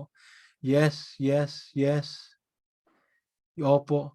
Tula, yes, yes. Has any of you heard ambahan? In high school? No, hindi po. No, no, no. Some yes. No po. No, no, no. Hindi po, hindi po, hindi po. Okay. Ambahan is from our culture as Filipinos. Ambahan is a poetry. A spoken poetry. Okay? In a 7/7 syllable of our fellow Filipinos na mga mangyan. Could you imagine that, di ba? mas inaaral pa natin ang mga haiku-haiku na yan kaysa sa ating sariling, right? Mga poetry na nandyan lang, nandyan lang, di ba? Nandyan lang sa mga hanunuo pero hindi natin inaaral. Okay? That's what's happening to us Filipinos. We are learning other cultures, but we are not learning our own culture. We are so inspired by other cultures, okay? Yet we have very little knowledge of our own culture. And we say that we don't have colonial mentality, right? That's sad, right? It is sad. Because that is the truth. That is the truth. That is what's happening to us as Filipinos. Okay? We know so little about ourselves collectively as Filipinos, but we embrace so much of the foreign cultures. Sad truth. Okay? Same thing with our writing system. Okay? Bagamat sa ngayon ay nagagamit pa rin naman sa mga likha, pera, pasaporte, pelikula, at iba pa. Salamat kay Flip One Santiago, na isang visual artist who continues to use the writing system. Salamat kay Taipan Lucero, who's a calligraphy artist who continues to use baybayin in his artwork. Okay? Salamat at meron pa rin kahit papaano, kahit hindi man pansinin, meron pa rin, nandun pa rin naman ang baybayin sa ating mga currency sa Pilipinas. Okay? Though many of us probably don't even pay attention to that anymore. Sa ating mga passport. Okay? Salamat sa tulad ng 13 na mga pelikula, naggumagamit sila ng baybayin dito, right? Yan ang mababasa dyan. Nim na anak. Ika-anim na anak. Yeah. So ika-anim na anak because she is the sixth daughter of the sixth saling lahi or saling lahi of their generation. Okay? Ang noon ay buhay na sulat ng ating mga ninuno ay para na lang isang alaala. Okay? Alaalang binabalik-balikan sa museo. I cannot help but think about kung nung pumunta ako dito sa baybayin collection, para akong nasa sementeryo. Right? Na yung parang you're just binabalik-balikan mo na lang yung baybayin para siyang alalahanin. Right? You will go back to the cemetery to remember your loved ones. And parang ganun yung nangyayari sa baybayin. But why do we do that? Right? Why do we do that? Hahayaan na lang ba natin ganun na lang? Kung meron naman tayong magagawa? Okay? This is not, hindi ito tulad ng isang banga, sabi ko nga sa isang lecture. Hindi siya tulad ng isang banga na pagkatapos nating mahukay, katulad ng kalatagan pot, right? Gagamitin mo pa ba natin ang kalatagan pot? Would you still use it? Would you still cook adobo there in the kalatagan pot? Would you still cook dinengdeng sa kalatagan pot? Of course not, right? Though it was probably created for whatever function that it has, you're not going to use it anymore for its functional purpose. Why? Because you don't want it destroyed, right? Ayaw mo na siyang masira. Okay? Same thing with other artifacts, like for example, clothings, right? From archaeological findings. Archaeological findings like clothing, pots, jars, glassware, or whatever, you're not going to use it for its functional purpose anymore. Okay? Hindi mo na siya gagamitin sa kanyang kadahilanan, kanyang purpose. But we are well aware that the baybaying writing system is not really dead, right? It can still serve its function in our society. Let us remember that the baybayin writing system is a writing system. Okay? It's a very functional writing system. Hindi siya katulad ng isang banga na hindi mo siya gagamitin or you're not gonna use it anymore. Though we know that the Baybayin writing system, kahit functional siya, it needs to be standardized further, right? For it to cope up with the language that we have right now. Pero it's functional. Magagamit siya to communicate. Right? Nakikita na nga siya sa mga right? Sa Logos Nilad, nagamit na siya doon, right? Let me ask you, what is the purpose of a writing system? What is the purpose of a writing system? It is to Communicate. communicate. Very good. It is to communicate. So we can use it in signages, right? You can use it in school signs, road signs, building signs. Ang nakakalungkot pa niyan, para sa iba, ginagamit ka nila ito parang design na lang. They're just using it as a design. Kahit na mali-mali ang gamit nila, as long as it's being used for such artistic purpose, okay na sa kanila yon, kahit mali-mali. Which is sad. Okay? Kaya nga, ano ang hinaharap ng baybayin? That's a question that I have to you. I cannot answer that. Ang napag-aralan ko po ay at naibahagi ko po sa inyo ay kung bakit kailangan natin pag-aralan ng baybayin. Okay? Bakit natin pag-aralan ng baybayin? Pero hindi ko po masasagot kung ano nga ba ang hinaharap ng baybayin. Nasa atin po kasi yon. Nasa atin kung tatangkilikin natin at palalaganapin para sa ating kinabukasan at kinabukasan ng ating mga anak ng ating bayan, ang baybayin. Ating dinggin ang alingaw-ngaw na mga katagang binitawan ng ating ng isang tunay at takilang bayani na ating hinahangaan na si Dr. Jose Rizal. Ang kabataan, ang pag-asa ng bayan. Bakit ito nasabi ni Rizal? Bilang isang guro at o mag-aral, ano ang ibig sabihin nito sa iyo? Right? What does this mean to you? Ang kabataan, ang pag-asa ng bayan. Ano po ang ibig sabihin nito kay Dr. Jose Rizal? Sabi po niya, ito nga, sa aking mga kabata, okay, this one is, this poem, palaging iniuugnay ito kay Dr. Jose Rizal na sulat na ito, na poem na ito. Sulat man ito ni Rizal o hindi, may tuturing ko pa rin isang tunay na dakila ang manunulat or ang nagsulat sa aking mga kabata. Can anyone read the po? Let's just start. Well, can anyone read this poem? Any volunteer? Hello, sir. Yes. Sir, which part po? Which part po, sir? Can you read the whole poem po? Okay. Kapag ka ang bayay sadyang umiibig sa kanyang salitang kaloob ng langit, sanlang kalayaan nasa ring masapit, katulad ng ibong nasa himpapawid. Pagkat ang salita ay isang kahatulan, sa bayat sa nayon mga kaharian, at ang isang tao ay katulad kabagay ng alinmang likha noong kalayaan. Ang hindi magmahal sa kanyang salita, mahigit sa hayop at malansang isda. Kaya't ang marapat pagyamaning kusa na tulad sa inang tunay na nagpala. Ang wikang Tagalog tulad din sa Latin, sa Ingles, Kastila at salitang anghel, sapagkat ang poong maalang tumingin, ang siyang naggawad nagbigay sa atin. Ang salita natin huwad din sa iba na may alfabeto at sariling letra, na kaya nawalay dinatnan ng sigwa, ang lunday sa lawa noong dakong una. Yes. So yun nga, right? Ngayon let's answer, ano nga ba ang hinaharap ng baybayin? Okay?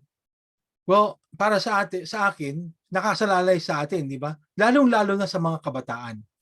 Nakasalalay ang hinaharap at pag-asa ng baybayin sa ating mga kabataan. Okay? So, to you as our audience who will listen to this lecture, hopefully you understood that message that from our hero, Dr. Jose Rizal. And here's also a message from one of our guests from Kolektieratura sa Baybayin, ay sa Kultura, Dr. Lenny Mendoza Strovo, a professor emerita in American Multicultural Studies at Sonoma State University, and the founding elder of the Center of Babaylan Studies. who shared a story of decolonization on her book Coming Full Circle. Okay. In her book Coming Full Circle, she began her narrative in her native tongue, which is the Filipino. Actually, she's Kapampangan also. But after saying that, mentioned, I begin this narrative in my native tongue because I want to celebrate the language of our people. Okay, the language that was taken from me under colonization. In the cutting of my tongue, I was rendered mute. I was separated from my indigenous consciousness. I forgot how to think for myself. I forgot that we had epics, our myths, and stories of our ancients. I forgot that once upon a time, I was from a people that knew many deep, wonderful, okay, and mysterious things. I forgot that once upon a time, we were brave. We had martyrs, heroes, heroines who raised their voices and swords against the Spaniards and Americans. Okay. Listen to those words from a scholar, right, who was talking to us, trying to talk to us into decolonizing ourselves. Tanggalin ang pag-iisipang kolonyal, right, sa ating mga sarili. And that fits really, really well with the theme of this the Wikang Pambansa, or the Buwan ng Wikang Pambansa. Okay? And her book also fits really well with the theme, current theme right now. Now going back to the problem that I showed a while ago, another guest that we had in Colecteratura in season 1, episode 6, Professor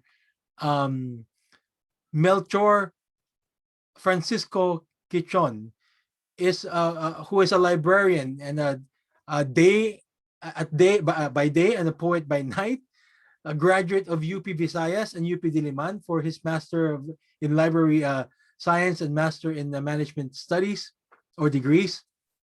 In his final concluding slides sa ginawa niyang lecture sa amin sa Colecteratura, he gave his opinion on the use of F or P in the Filipino, stating, lingid sa kaalaman na nakakarami, ang F ay likas na katutubong letra natin sa Pilipinas. Makikita ang letrang F sa salitang Ifugao na isang pangkat etniko ng bansa. Ibig sabihin, ang F ay hindi banyaga o hiram na letra.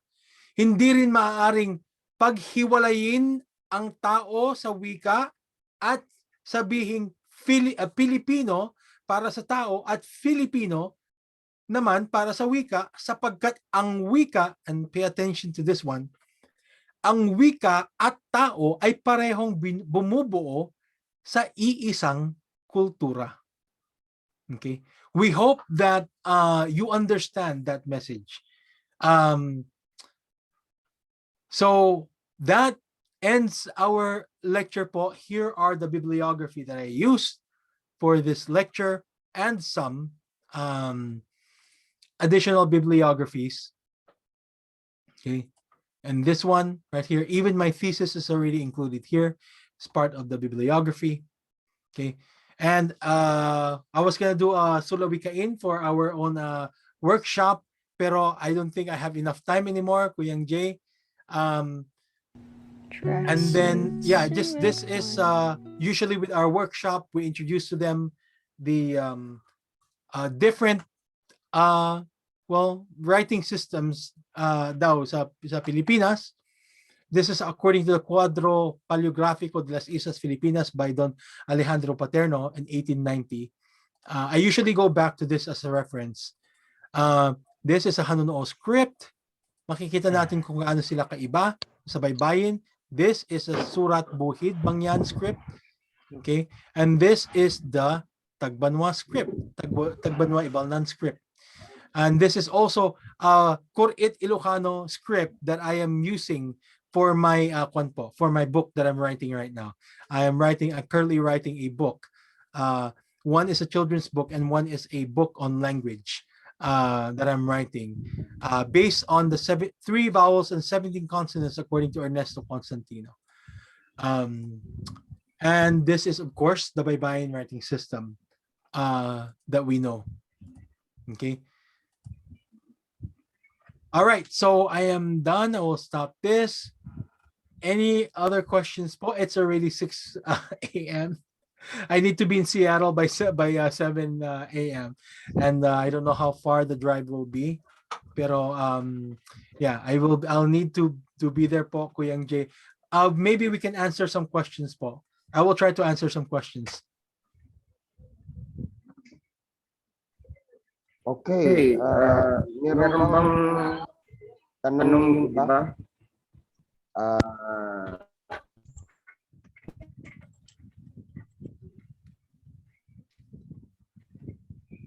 May nakita akong tanong kanina.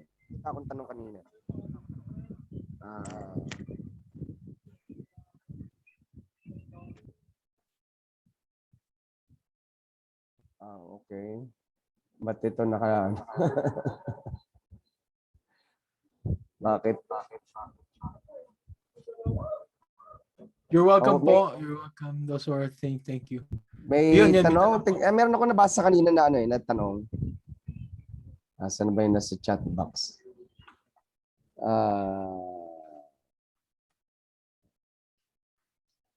Yun, meron pong tanong po, kuya. Sabi po. Lagi nyo ng tanong yung numbers. Ayan, numbers.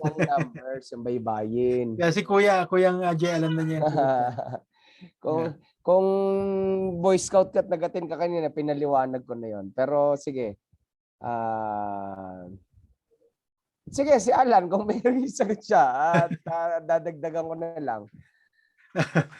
Well, with the numbers po, it's either you could just write it in the baybayin also, or well, since ginagamit naman natin ay a Roman alphabet, and they have the representation with the numbers po. We use the numbers that was used the Roman numbers to represent the Roman to represent our numbers. So I would write 1, 2, or 3 katulad ng pagsusulat ko pa rin until siguro later on, if there's going to be a commission on wikang panulat someday, kung sana po magkaroon ng komisyon ng wikang panulat who will decide on standardization of baybayin. Maybe they could come up with our own numbering or numbering system.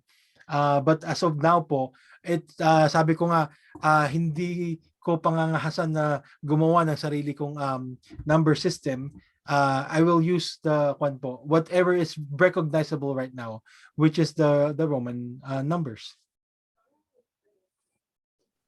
Si Uriel, hindi ka to Uriel, ano itong 575 syllable rule na tinatanong mo? Tanong ba to o Ay, hindi po. Sinasabi ko lang po dahil pagdating sa haiku, bawat isang sentence may 575 po yung syllables po. Maybe you're asking about ambahan. Are you asking about ambahan?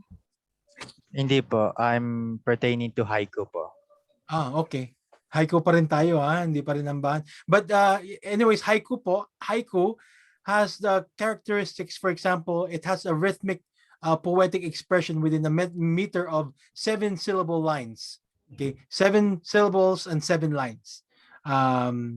Sa bawat line ay may 7 syllables. Okay, salamat. Etong si Rosalie, hindi ko maintindihan Rosalie Macalo. Sabi niya, Justot, paano kung ang pangalan ng isang bagong silang na bata ay isusulat sa baybayin? Di kung ano pangalan ng bata, yun ang isulat mo. Pero, dahil hindi naman batas to, hindi mo isusulat yung baybayin sa birth certificate. Pero kung naging batas na, at inaalaw na natin ang birth certificate natin, isulat sa baybayin, ito ay writing system na ng Pilipinas, by law, obligado tayo. Okay, so, pero dito, nakaano pa rin tayo nakaangkla pa rin tayo doon sa Roman Latinized alphabet. Yeah. Palagay ko, yun din nasasagot ni Alan kasi. Yeah. Sorry. My suggestion to that po, if you want to use your writing system, sa mga teachers po ninyo, ask them, actually marami na po tayong mga teachers, Kuyang Jay, na sabi po nila, mga estudyante nila, they will ask them to write their names in baybayin. So sa mga exams nila, ang isasubmit nilang papel, okay lang yun. nakasulat baybayin, di ba? At least sila, mare-recognize sila. And every day na may isasubmit na work ang mga estudyante, they will remember how to use baybayin, and at least they know how to write their name in baybayin. So that's another way to go about that, with the writing the names on baybayin. Pero yun nga, I think I also agree with Kuya Jay, wag niyo yung susulat sa baybayin kasi yung mga nurse natin hindi na maunawaan, baka may palit yung anak po ninyo sa ibang bata. I don't think you'd want that po. But somehow, sir, in the future siguro maganda din yung magamit yung baybayin sa pangalan. Siyempre, opo. Siyempre in the future, kaya nga tayo na dito lahat. By the way, salamat kay classmate Sir Alan, alam mo ba na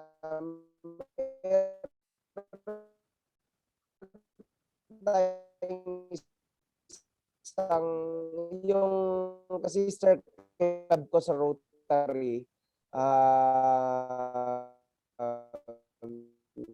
Los Baños, Mili. 69 teachers for this. 69 are here, teachers. 172 kanina. Nice. 69. Okay lang. 69 are teachers. So, wow. Ano niya ba? Yun po. Yun. I mean, you could start. Sabi ko nga po sa mga tinuturuan namin mga teachers. Medyo choppy po kayo, Kuyang G. Wala, nahulog na siya. Sa mga tinuturuan nga namin mga teachers, sabi ko, I feel good lecturing to teachers kasi with the teachers po, they can multiply, right, with the advocacy. Turuan ninyo po yung mga estudyante po ninyo, the students, your own students po. Katulad, that's one example, na hayaan nyo silang isulat ng, siguro naman nakakabasa na kayo ng baybayin, you would understand their sulat, at least their name, di ba, na nakasulat sa baybayin, alam nyo kung kaninong papel yon, di ba? So, through their writing system. So, hayaan nyo kahit yung pangalan lang nila na isasubmit na mga papers sa inyo ay nakasulat sa baybayin. Kahit magsimula tayo doon, then later on, you could start asking them to write their name, you could start writing your room on baybayin. Kunwari, ano ba yung mga pangalan ng mga classroom natin ngayon po? Kung minsan may mga Bonifacio, ganun, di ba? Kung minsan nakapangalan sa mga nandun. Mga pangalan ng mga heroes, di ba? And then we can write that in baybayin po, yung mga pangalan po nila on the top of our classrooms. Or even the silid aklatan, right? Sa ating school, we could write that in baybayin. Okay? And, it starts with the school. Sa paaralan po, sana po, pag dumalaw kami sa inyong paaralan, makita namin nakasulat at least yung pangalan ng paaralan po ninyo nakasulat sa baybayin. That would be a great po. Yung malaking sulat na ganyan, nakasulat yung paaralan ninyo nakasulat sa baybayin. That would be great. Di ba, Kuyang Jay? Meron na tayo. For example, taga Rizal ako, no? Mismo sa DepEd Rizal or sa Sangay ng Rizal, ang kanilang signage ngayon doon ay nakasulat sa baybayin. So bago yung signage nila, kaya ito ay nilagyan nila. Doon tayo nagsimula sa Rizal, kaya kahit papano ay nagagamit nila, no. So yun lang yung mahalaga na pwede nating bigyan ng parang paalala na kahit yung ating mga paaralan, meron akong 2 school sa Marikina, Santa Elena High School. Ito ay nakasulat ang kanilang signage sa baybayin. Ang Nangka High School ay nakasulat din. So, walang magbabawal sa atin, walang magbabawal sa atin na walang uhuli sa atin para gawin ito. Okay? Yes. So, gawin lang natin. Ang gagawin natin ngayon, Gawin lang natin ang gawin. Yes, tama po yun. Yeah, tama. Nobody will stop us in doing that, and we should continue po. We should continue what we're doing. Siguro naman po with our lecture today, yun nga sabi ko, nasagot namin sa inyo kung bakit natin kailangang pag-aralan pa ang baybayin, right? With our studies sa ating napag-aralan, yes, we do need it. Kailangan po natin, lalo na nababalot pa rin po tayo, karamihan sa atin, sa pagkakaroon ng colonial mentality. We need our own identity. Okay? We need our own we need our own culture. Para lalo pong tumibay ang ating pagka-Pilipino. Ayan nga po, no? Alan, dagdag mo nga sa kanila. You're in Seattle, Washington, no? Opo. Ilan ang Pilipino dyan? Rough estimate. How many Filipinos? It's hard to count. It's hard, pero sa totoo lang po siguro mga percentage-wise. Ayan, no? Percentage-wise po dito mga masasabi ko siguro mga 10, not even 10%. Ayan na. Sir Alan, ito yung paggawaran ng edukasyon. Nandito sa Rizal yan, sa Taytay.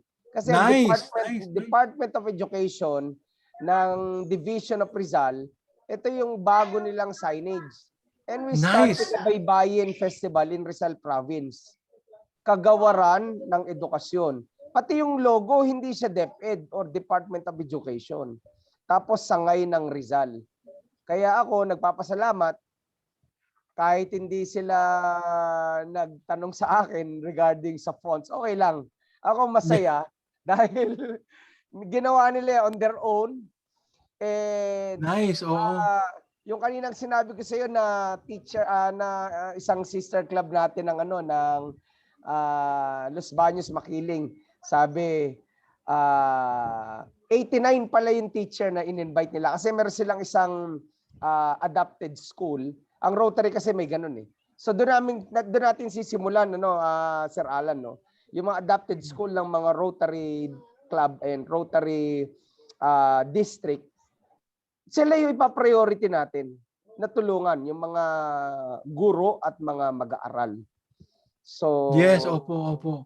Yung mabalik ko lang yung Filipino community diyan sa sa Seattle. Siguro mga 5%. I don't know, 5%. Hindi, yung 5% na yon, mga ilan yon? Sa estimate lang. In your area, how estimate lang? Dito po sa Tacoma siguro aabot naman kami ng kwan. Well, in our own kwan po, mahirap po kasi hindi kayo nagkikita-kita. Sa Tacoma, Washington, it will be it's hard to estimate po. Thousands, hundreds. Yeah, may mga thousands naman po. Mga thousands, abot siguro ng mga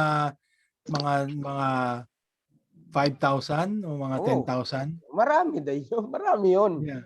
So yun ang sinasabi ko na si Sir Alan na Sir Alan, ang gusto ko ituloy mo sa PhD yung masters mo And I will enroll sa PhD. Kaya lang malayo sa masters. Ang masters ko ay divinity.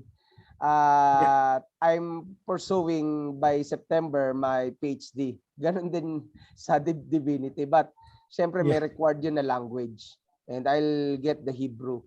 So in principle, para maintindihan natin yung kahalagahan ng wika, pasulat. Yes, opo. So meron pa ba? Kasi binabasa ko lang dito, naglalag yung aking internet pag sa laptop, pero naka-backup ako ng Ito po, may tanong po sa Sunny Pinto. Halimbawa, ang mga mag-aaral mo ay isang klase, mayroong iba't ibang uri ng pinagmulan, Ilocano, Cebuano, kahit ano po.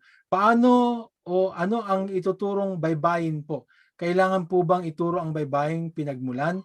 Yes po, kasi sabi ko nga po, merong mga iba't ibang wika ang Pilipinas. Yes, and I do also agree na bawat wika dapat, sinabi ni Smalley, kasi yun ang pansin nila sa ating mga Southeast Asians na bawat mga wika ay may sariling sulat. Okay? May sariling sulat. And I agree also, that would be ideal. Pero dapat meron pa rin iisang sulat na nagbubuklod sa ating lahat. At anong sulat yon? Ano ba ang wika na ginagamit natin na salita na nagbubuklod sa ating lahat? Right? It is the Filipino language. And what writing system represents the Filipino language? Right? It's not the Hanunoo, right? It's not the Hanunoo, but it is the Baybayin writing system. So for me, I would use the Baybayin writing system to teach. But then I will also not forget to teach them about the other cultures that we have in the Filipino, for them to have a deeper understanding of our culture. I will also teach them the Hanunoo script, okay, and have them have a glimpse of how it's written para makita nila na if they see that symbol, they are still seeing a Filipino. Pilipino pa rin ang nakikita nila with that symbol na Hanunoo. So I hope I answered that question po with sa mother tongue. Na kung iba't ibang wika sila, I would use the kung anong wika ang nagbubuklod sa ating lahat, which kailangan yun. Kailangan, and also with English.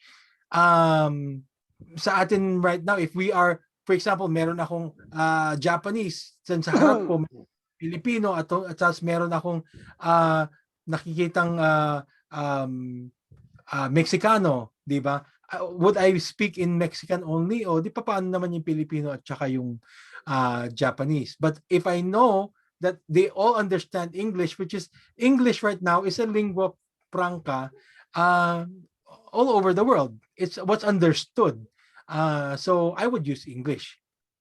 Okay, dagdag ko lang Sir Alan. Opo. Tanong niya, maganda yung tanong niya no? Merong opo. mix sa students. Isang paliwanag na pwede kung ako yon, no? Kailangan maintindihan niya in linguistics. Merong L1, L2, L3. First language, second language, third language. What is first language or L1? L1 is the mother tongue. Kung Ilocano yung estudyante niya, Cebuano, use their own mother tongue or learn it or continue to use it. Pero, mapupwersa siya, depende kung nasaan Kasi hindi naman niya sinabi yung nagtanong. Paki-type mo nga yung nagtanong, nasan ka bang lugar? Yung sinasabi mo, kung ang estudyante mo ay Ilocano, Cebuano, pero nasan ka? Specific na lugar. Kailangan o QC. Salamat Sani, o nasa QC ka. Kung itong mga estudyante mo, Cebuano, Ilocano, Kapampangan, ipaliwanag mo na you are encouraging them not to forget their mother tongue. Yun ang first language. Marami kasi ngayon, Sir Alan, sa totoo lang, ikaw galing ka 'di ba ng Mindoro. Sabi mo nga wala na nga nagsusulat ng surat dun Kaya nila inilagay dun sa K-12 curriculum ang mother tongue kasi we are losing the mother tongue. Yung wikang kinagisnan o yung inang wika, kaya nga mother tongue. So that's the first language. So kung ako tatanungin mo, ang first language ko ay Tagalog. Specific Tagalog. Si Alan, ang first language niya, sinabi niya kanina, pinakilala ko, ang first language niya, Ilocano. Yun ang mother tongue niya di ba? Okay? Ngayon, ang sasabihin mong pangalawa, merong L2. L1 is the first language. L2 is the second language. What is that? National language.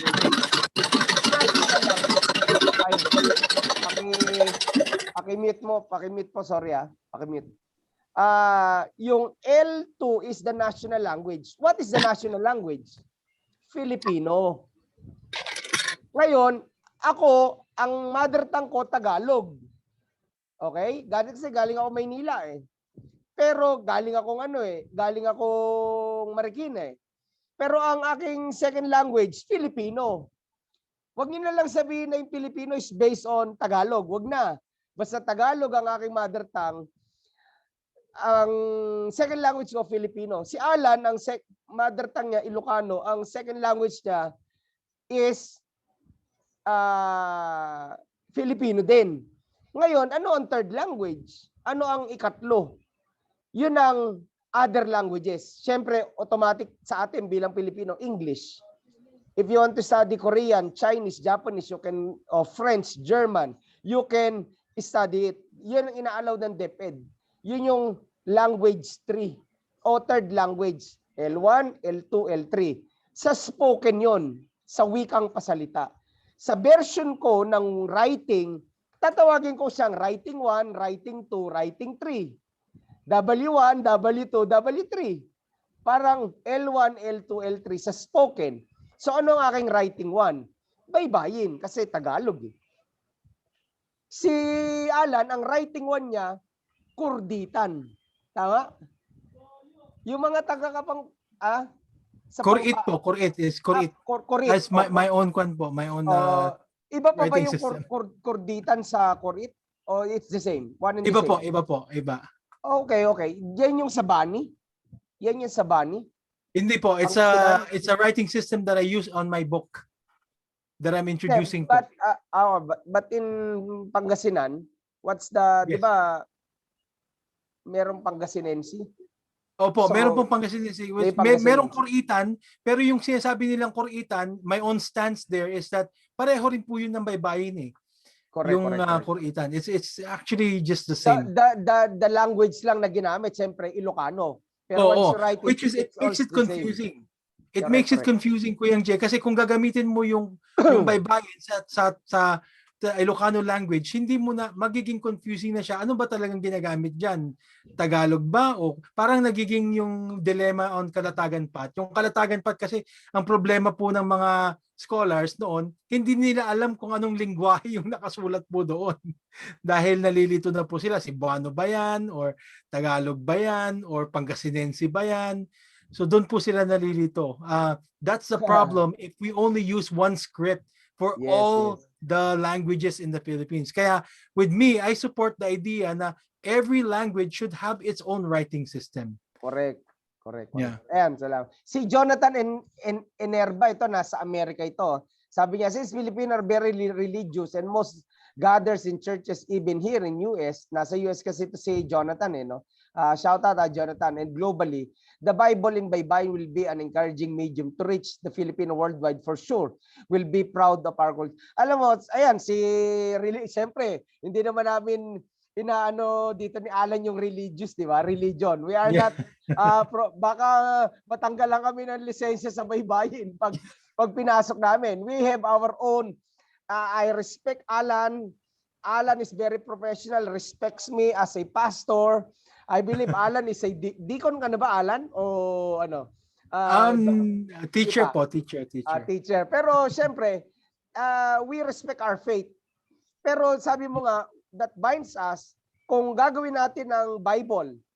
Kasi naisali na ng Philippine Bible Society sa iba't ibang spoken language ang Bible. Philippine Bible Society, may Ilocano, may Kapampangan, may Hiligaynon, may Bicolano. Ngayon, nung nagpunta ako ng 2012 doon, binigay sa akin yung authority, parang copyright, Sir Alan, ng Philippine Bible Society. 2012 pa, ito siguro talaga yung medyo kulang na hindi ko pa nagagawa. And I will do it as soon as possible, and encouraging everyone na if you want to join in transliterating, because Philippine Bible Society gave me the permission to transliterate.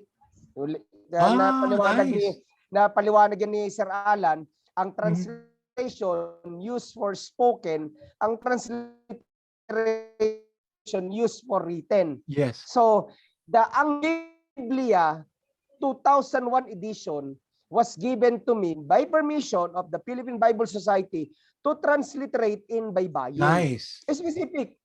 So 20 years edition ng ang Biblia, because it was translated sa Tagalog pero using alphabet, Roman Latinized alphabet by Philippine Bible Society noong 2001.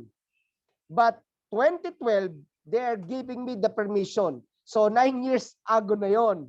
So now we are pushing to do it in honor for the 500 years of colonization. Our counterpart sa doktrina Kristiyana noong 1613.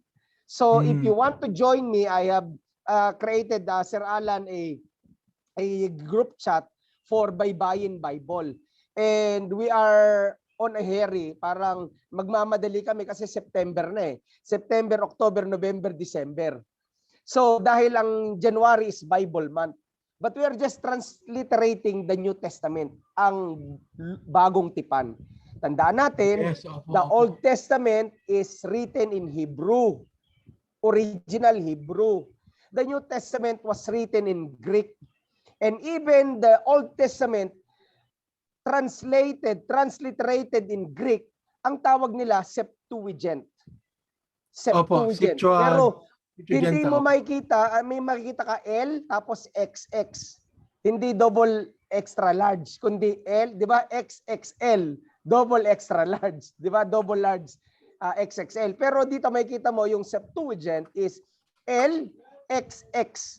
Ibig sabihin, there are 70 translator of the Greek from Hebrew Old Testament. They transliterated it into Greek.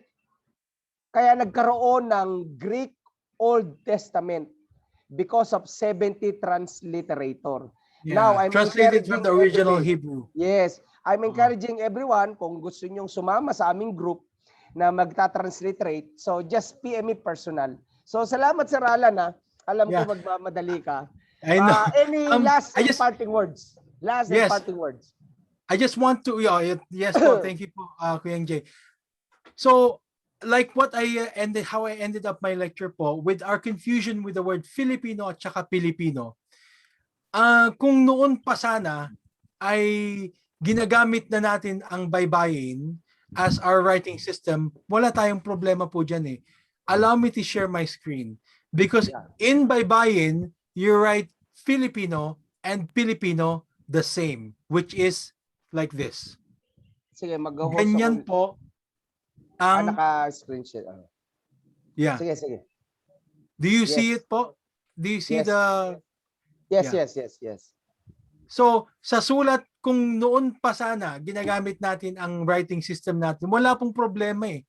Sa sulat ng kung Pilipino man yan o Filipino, there's no difference. Kasi ngayon, may problema po, di ba? With the usage of Filipino and Pilipino, ano ba talaga ang gagamitin natin? Filipino ba o Pilipino? Di ba? Bumabalik-balik tayo sa problemang yan. Pero kung ito sana ay ginagamit natin, baybayin na ginagamit natin noon pa, wala pong problema yan. Kasi no matter what, Filipino man yan o Pilipino, yan po yun. It's still the same. Pa rin. Okay, yes. Salamat. So, yan din ang sabi. That's my final word. Yes, thank you. That's my final word. And yun nga, dapat pag-alabin po natin lalo ang ating sarili sa pagtangkilik sa ating sariling kultura. We know what's good and what's right in our culture as Filipinos po. And this is definitely something that we should be proud of as Filipinos because this is us. It is our own culture po. It is our own identity as a Filipino. As a symbol, yun nga po, na pag-aralan natin. It's a symbol of our own culture. It's a symbol of us being Filipinos po. So sana po, yun ay tangkilikin po natin. Maraming salamat po. Salamat Sir Alan. Sa ating lahat. Marami na naman akong utang sa iyo ha. Yung pasensya ka na, hindi natapos yung certificate mo but I will send it to you. That's okay po. Salamat po sa lahat ng mga naituro nyo ngayong araw. Thank you po. Maraming salamat din po sa pakikinig. Magpapaalam lang si Alan pero sabi ni Sir Alan, magmo-monitor siya sa Sir Alan ha, habang nagbabiyahe ka, mukhang malayo biyahe mo eh. Mag-monitor ka. I will entertain other question. Okay? Yeah. After Sige Sir po. Alan leave, but he will monitor. Thank you po. Thank you. Thank you, Sir Alan. Basta nakaano ka lang sa telepono mo, no? Habang nagbabiyahe ka. So, magmo-monitor si Sir Alan. Ngayon, kung meron kayong question, kasi meron lang akong gustong parang idagdag, no? For example, na kanina nag-uusap kami. Ito yung bahagi ng aking parang gustong i-share sa inyo na ginawa namin kanina. Ibig sabihin, yung bahagi na pwede nating makita na mapag-aralan. Yung iba, if you want to live as early, salamat sa inyo. So, walang problema. Pero papakita ko lang ito kasi dun sa mga tanong na palagi ko hindi naman nasagot naman, pero syempre gusto nating dagdagan. So, we will entertain question. Kung meron kayong gustong itanong habang hinahanap ko yung aking slide. Photo ops pala kasi si Alan umalis na, hindi ba ninyo na mag-photo kanina? Ang dami na yatang nag-photo, di ba? Wilbert? Nandiyan ka pa ba?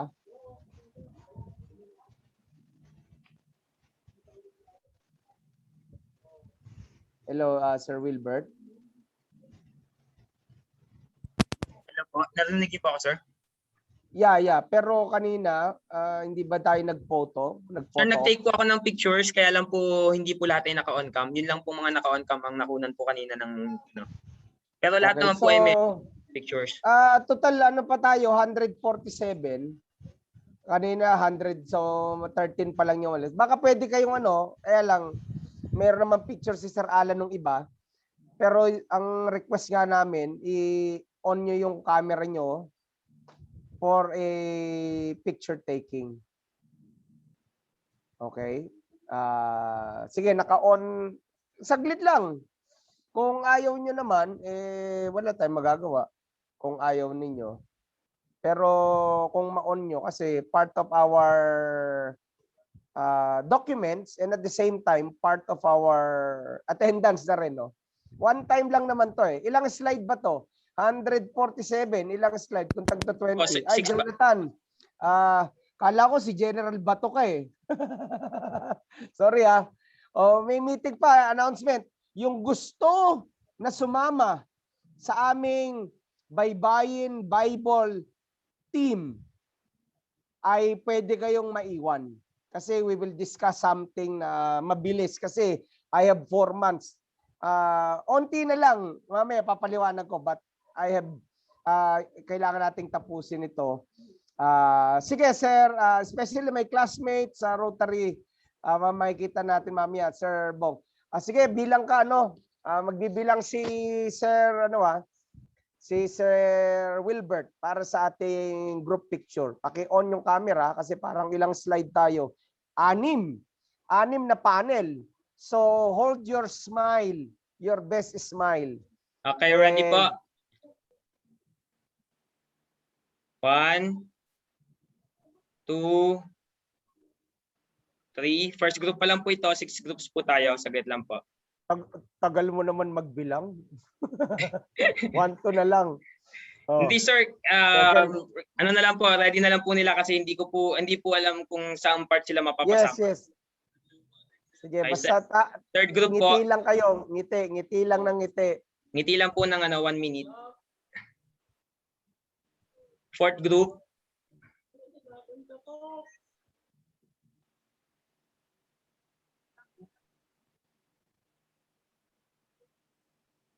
Okay. Okay, fifth group po.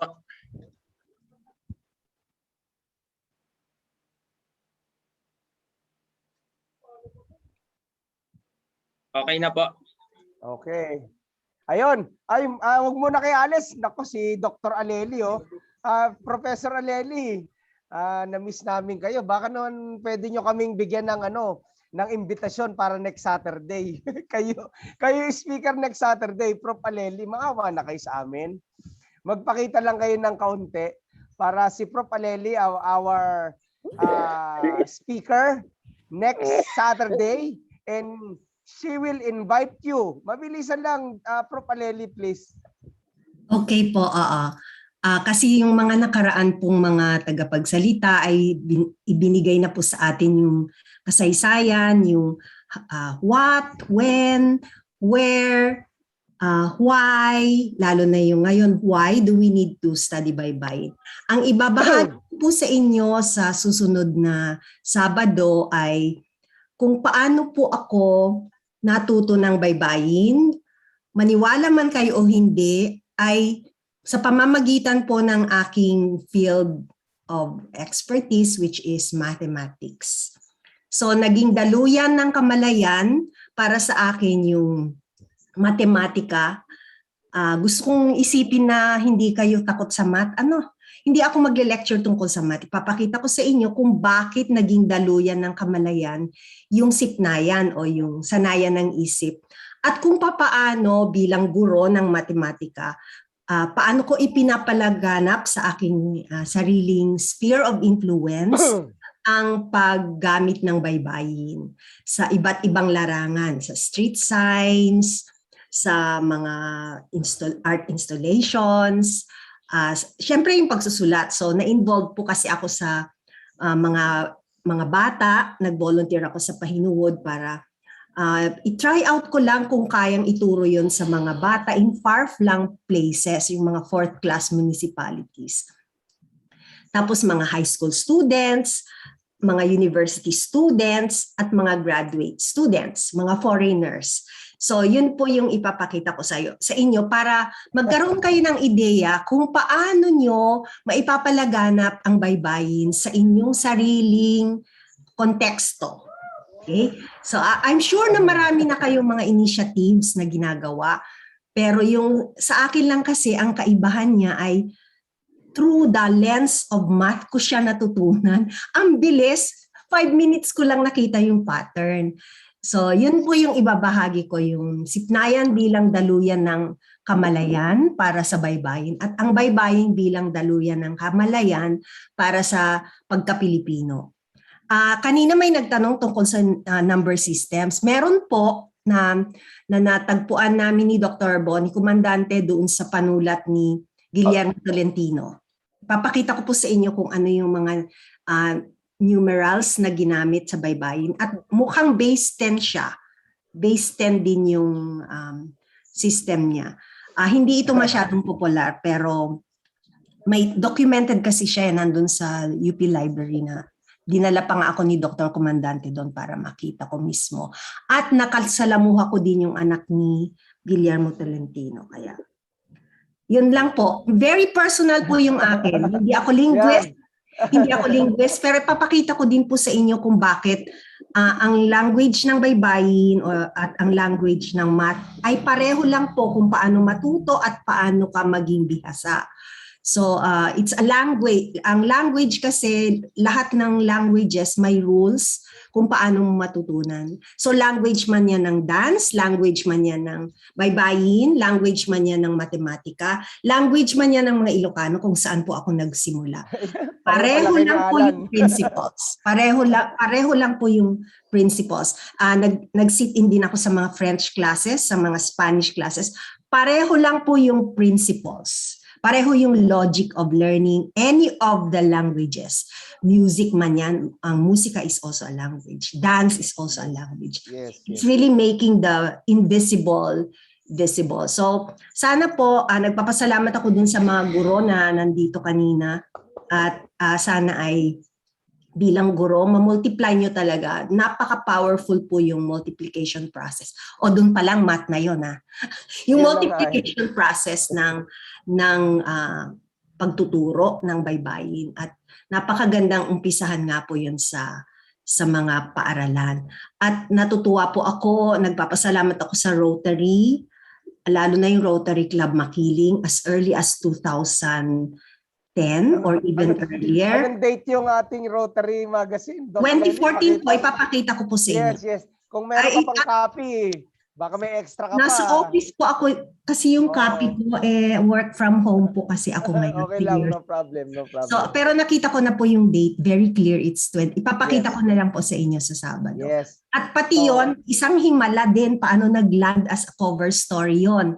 At huwag niyong i-miss yung story na yon kasi it was really serendipitous na na naipalagay yun dun sa ano. Wala, hindi namin pinano yun hindi na. Pero ang masasabi ko lang sa inyo, kung gusto, may paraan. At saka kung ang iyong mga dreams or hangarin ay naka-align dun sa kagustuhan ng Diyos. Kasi I'm sure create tayo ng Diyos na Pilipino. So gusto niya tayong maging fiercely proud as Filipinos. Hindi niya tayo ginawang second class na citizens ng mundo. May sarili tayong ambag pagdating natin sa langit. May sarili tayong ambag even in the worship time sa langit. Hindi tayo gaya-gaya lang ng kung sino. So, ang paniwala ko doon sa pagka-land ng story na yon sa Rotary Magazine ay kung kahit hindi intentional, kahit na hindi ko naman pinangarap na mag-land yun sa Rotary Magazine, pero magugulat kayo dun sa kwento. Kaya sabi ko, ganun pala yon pag ang hangarin mo ay naka-align dun sa common good. Talagang the whole universe will conspire to make your dreams come true. Yes. Ginamit ko yan Prof. Aleli na example sa Rotary. Kaya advocate kami ng Rotary ngayon ni Prof. Aleli. Siya ang president nominee ng Rotary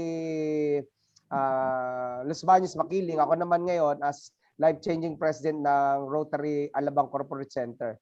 At yun nga yung gusto kong ipakita, Ma'am Aleli, na dinidiscuss po namin kanina. For example, ano ba yung baybayin ng Rotary? Salamat Prof. Alam niyo yung mga nagtatanong ng alphabet ay ng numbers sa Sabado. Bibigyan ng pansin ni Prof. Alelian. Yung mga nagtatanong ng certificate dahil siguro first time niyo to, lahat ng ating lecture series may certificate. Ang sinasabi lang po namin, meron diyang link ng registration, mag-register kayo. Sabi namin yung pangalan ninyo, i-rename ninyo yung inyong pangalan ng totoo at ilagay ninyo, siyempre pag nag-picture tayo, i-on yung camera nyo kasi yun po yung ating pang double check sa inyong mga attendance. Kasi siyempre, at wag lang kayo magmadali. Yung iba naman kasi sa inyo, ngayon lang umate ng lecture, tapos kinabukasan, hihingin kagad yung certificate. Ang certificate po ginagawa, hindi naman po mamagicin yan. At yung gumagawa po, mga volunteer din po siya. Kaya it takes time. Pero hindi po namin ipagkakait ang inyong certificate dahil sa inyo po yun. At para sa amin, isang karangalan, ang mabigyan kayo ng certificate dahil kayo ay nagsidalo. Yun ang aming pagpapasalamat. So salamat Prof. Aleli. Nako, excited na kami We have 7 days to go dahil Prof, na-adjust ang ating Manila Hotel na face-to-face ng August 30 because of the MECQ. Yeah. So we are adjusted to September 11, tentative September 11 para sa bahagi ng ating tinatawag na face-to-face limited sa Manila Hotel. So kasama pa rin po kayo na gusto namin kayong imbitahan. So, Prof, ito yung kanina na para bang saglit na ayan, doon sa mga naka-share screen, no? Tignan niyo to. Kung nakita na sa screen ko, nag-share ba ako? Abang nag-aantay ka, Pastor Jake, gusto ko lang sabihin sa mga kapwa Rotarians na nagpapasalamat ako sa Rotary sa pagsuporta nila sa adhikaing ito. At lalo na yung aking home club, yung Rotary Club Los Baños Makiling. Talagang sila yung first time ko palang i-introduce si Pipi Carla pa noon. Naku, talagang suportado na nila agad yung pagsulong ng baybayin. Talagang inorganize nila yung mga classes nila sa human ecology para pati yung mga nagtitinda ng mga souvenir.